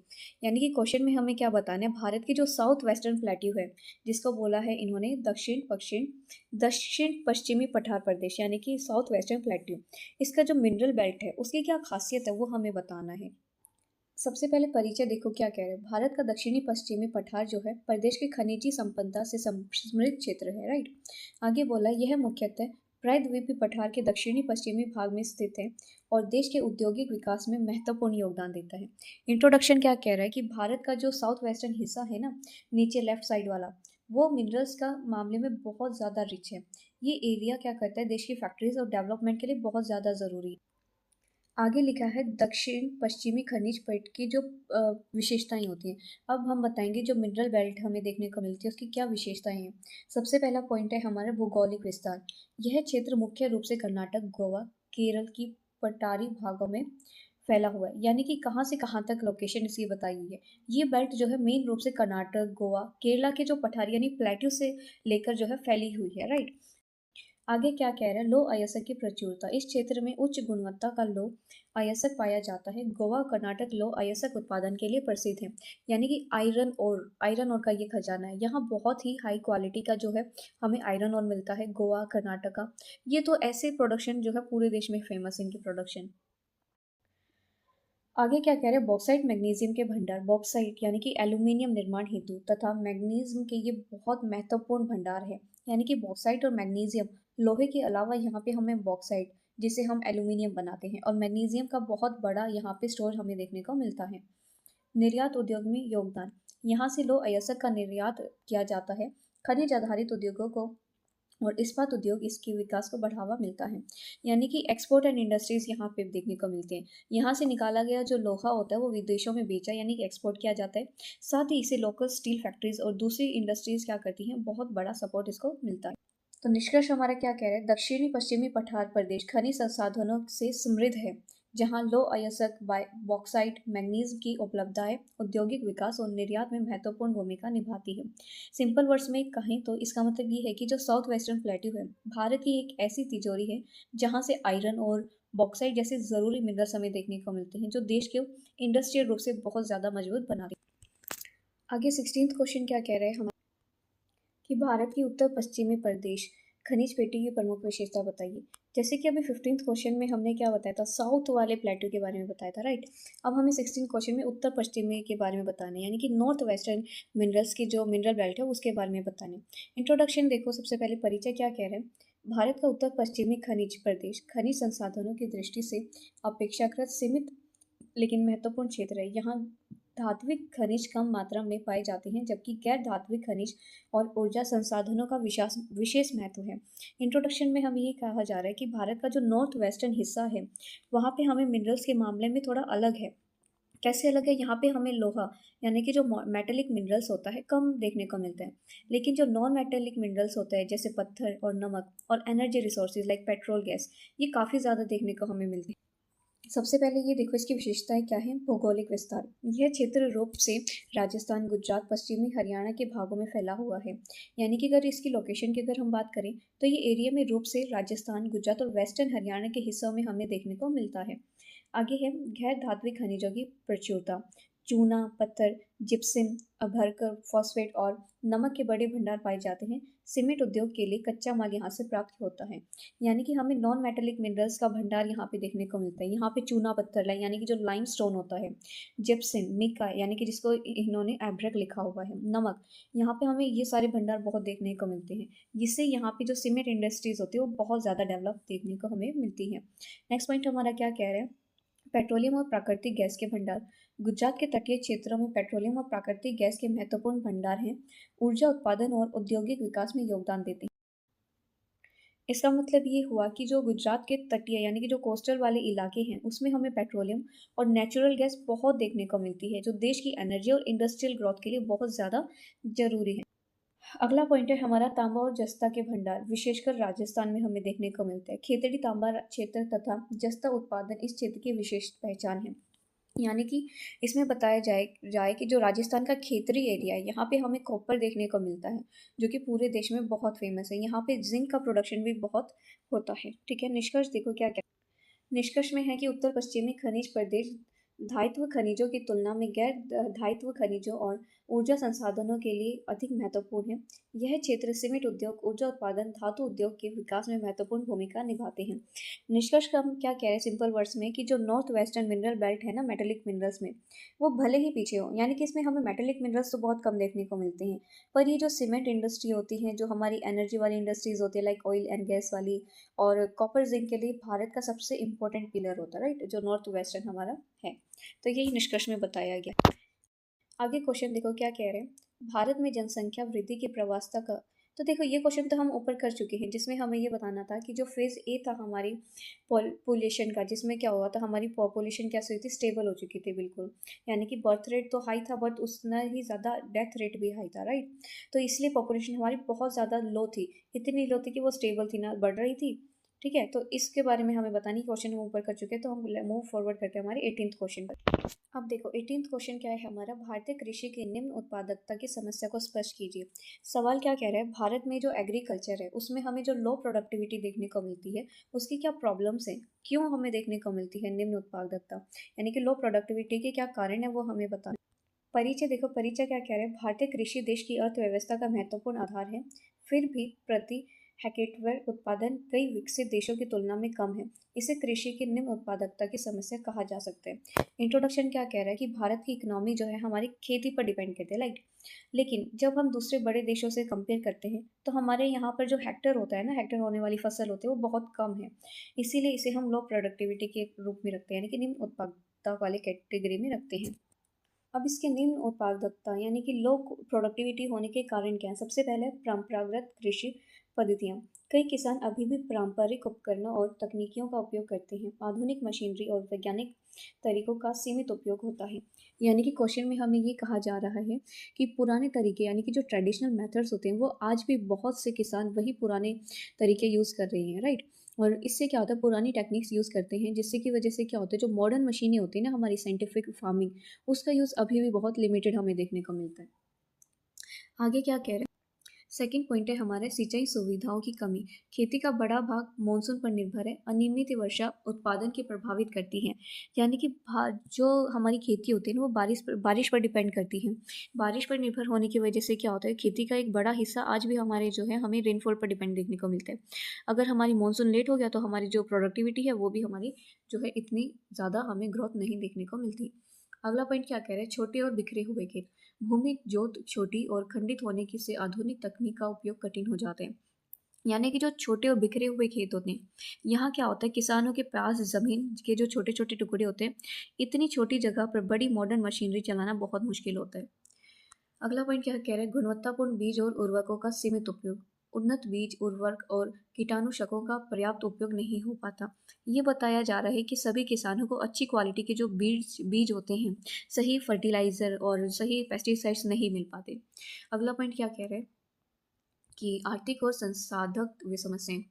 किसानों को पर्याप्त ऋण, भंडारण और बाजार सुविधाएं उपलब्ध नहीं होती, उचित मूल्य न मिलने से निवेश करने की क्षमता कम रहती है। यानी कि क्या होता है, पैसा और मंडी की प्रॉब्लम इसमें हमें देखने को मिलती है। किसानों को आसानी से लोन नहीं मिल पाता, साथ ही खेत से जो उनको माल मिलता है वो स्टोर करने और मार्केट में सही दाम पर बेचने की जो सुविधाएं होती है वो भी उन्हें नहीं मिल पाती। तो यही सही कारण थे जिनकी वजह से क्या होता है लो प्रोडक्टिविटी हमें देखने को मिलती है। तो निष्कर्ष देखो हमारा क्या कह रहा है, भारतीय कृषि की निम्न उत्पादकता का कारण पारंपरिक तकनीक, सिंचाई की कमी, छोटे खेत, आर्थिक समस्याएं हैं। आधुनिक तकनीक, सिंचाई विस्तार और किसानों को संसाधक सहायता प्रदान कर कृषि उत्पादकता बढ़ाई जा सकती है। निष्कर्ष हमारा क्या कह रहा है कि ये बात सिंपल है। अगर हम किसानों को मॉडर्न मशीन, सही इरिगेशन की सुविधा, अच्छे बीज और सस्ते लोन दें, तो हमारी जो खेती होती है उसकी पैदावार बहुत तेज़ी से बढ़ सकती है। लो प्रोडक्टिविटी से हम जो है हाई प्रोडक्टिविटी की ओर बहुत जल्दी आ सकते हैं। अब क्वेश्चन नंबर 19 देखो क्या कह रहे हैं, मानव प्रकृति के नियमों को बेहतर ढंग से समझने के बाद ही प्रौद्योगिकी का विकास कर पाए। मानव के प्राकृतिकरण के संदर्भ में इस कथन का मूल्यांकन कीजिए। क्वेश्चन क्या कह रहे हैं कि इंसान ने नेचर के रूल्स को जब समझा उसके बाद ही टेक्नोलॉजी को डेवलप किया। इस बात को समझाना है हमें। इंट्रोडक्शन देखो, परिचय क्या कह रहे हैं, मानव और प्रकृति का संबंध अत्यंत घनिष्ठ है। प्रारंभिक मानव पूरी तरह से प्रकृति पर निर्भर था, लेकिन समय के साथ उसने प्रकृति के नियमों को समझकर तकनीकी विकास किया। मानव के प्रकृतिकरण का अर्थ है प्रकृति के साथ सामंजस्य स्थापित करके जीवन को बेहतर बनाना। यानी कि इंट्रोडक्शन क्या कह रहे हैं, इंसान और नेचर का रिश्ता बहुत पुराना है। शुरुआत में इंसान पूरी तरह नेचर पर निर्भर था, लेकिन जैसे जैसे उसने मौसम, पानी और मिट्टी के काम करने के तरीके को समझा, उसने क्या किया, नई नई टेक्नोलॉजीज बनाई। इसका मतलब ये नहीं कि हमने नेचर को बदल दिया, बल्कि हमने नेचर के साथ मिलकर रहना सीखा। ह्यूमनाइजेशन ऑफ नेचर हुआ ये। अब देखो फर्स्ट पॉइंट हमारा क्या कह रहा है, प्रकृति के नियमों की समझ से तकनीकी विकास। मौसम, जल और मिट्टी के ज्ञान से कृषि तकनीकियों का विकास हुआ। नदियों के प्रवाह और डोल ढाल को समझकर सिंचाई और बांध निर्माण हुआ। यानी कि टेक्नोलॉजी कैसे बनी, मेन पॉइंट्स हमारे ये हैं। फर्स्ट है नेचर की समझने से विकास। जब हमने मौसम, मिट्टी और पानी को फ्लो को समझा, तभी हम खेती बाड़ी यानी कि जो एग्रीकल्चर है उसकी टेक्निक्स के पास आ पाए। इरिगेशन को हमने समझा, जो बांध होते हैं, जो डैम्स होते हैं, उनको हम बना पाए। अगला पॉइंट क्या कह रहा है, प्राकृतिक शक्तियों के उपयोग से प्रौद्योगिकी। पवन, जल और शक्ति से पवन चक्की, जल चक्की का विकास हुआ। सूर्य ऊर्जा की समझ से सौर ऊर्जा तकनीक विकसित हुई।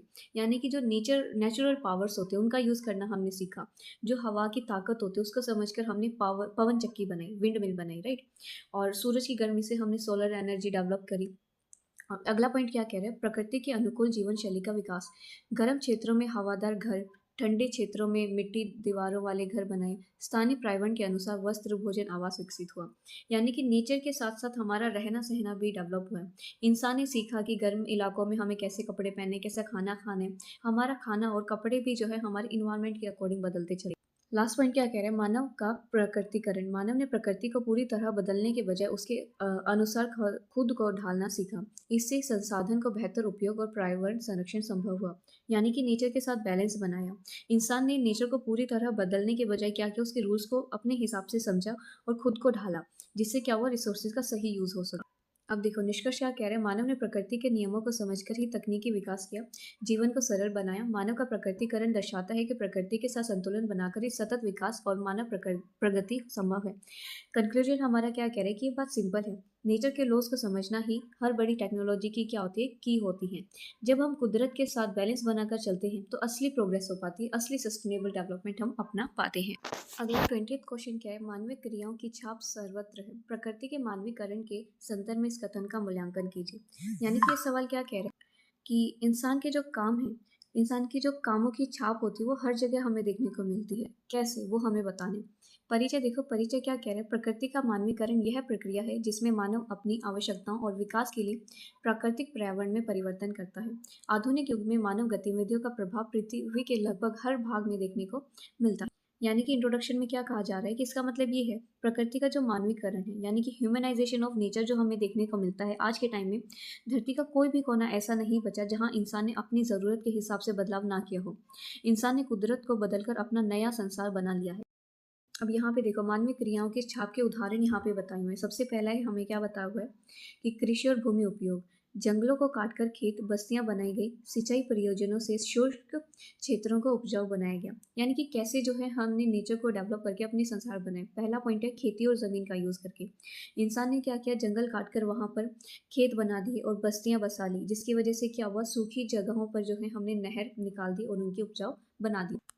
अगला पॉइंट है शहरीकरण और औद्योगीकरण। शहर, सड़कें, पुल, उद्योग प्राकृतिक भूमि पर विकसित किए गए प्राकृतिक परिदृश्य मानव निर्मित संरचनाओं में परिवर्तित हो गया। यानी कि शहर और फैक्ट्रीज हम लोगों ने बना दी हैं। जहाँ पहले खुली ज़मीनें थी, आज वहाँ पे हमें बड़े बड़े शहर, सड़कें, पुल और फैक्ट्रीज खड़ी देखने को मिलती हैं। कुदरती नज़र कुदरती जो नज़ारा था ह्यूमन मेड बिल्डिंग्स में बदल गया है। अगला पॉइंट क्या कह रहे हैं? बांध, जल संसाधन विकास। नदियों पर बांध बनाकर जल विद्युत सिंचाई और जल आपूर्ति सुनिश्चित की गई। इससे प्राकृतिक जल प्रवाह में परिवर्तन हुआ। यानी कि नदियों पर भी कब्जा कर लिया है हम लोगों ने। नदियों पर जो हमने डैम्स बनाकर इंसान ने क्या किया है, उसके रास्ते बदल दिए ताकि इलेक्ट्रिसिटी बन सके और पानी सप्लाई हो सके। अगला पॉइंट क्या कह रहे हैं? पर्यावरणीय प्रभाव, वनों की कटाई, प्रदूषण, जलवायु परिवर्तन मानव गतिविधियों के परिणाम है। यह दर्शाता है कि मानव प्रकृति को व्यापक रूप से प्रभावित करता है। यानी कि क्या कह रहे हैं, इसका जो असर हमें देखने को मिलता है वो इन्वायरमेंट पर भी देखने को मिलता है। इन सब कामों की वजह से क्या होता है, पॉल्यूशन बढ़ता है और क्लाइमेट चेंज हो रहा है, जो ये दिखाता है कि इंसान का जो हर काम है वो कितना गहरा है।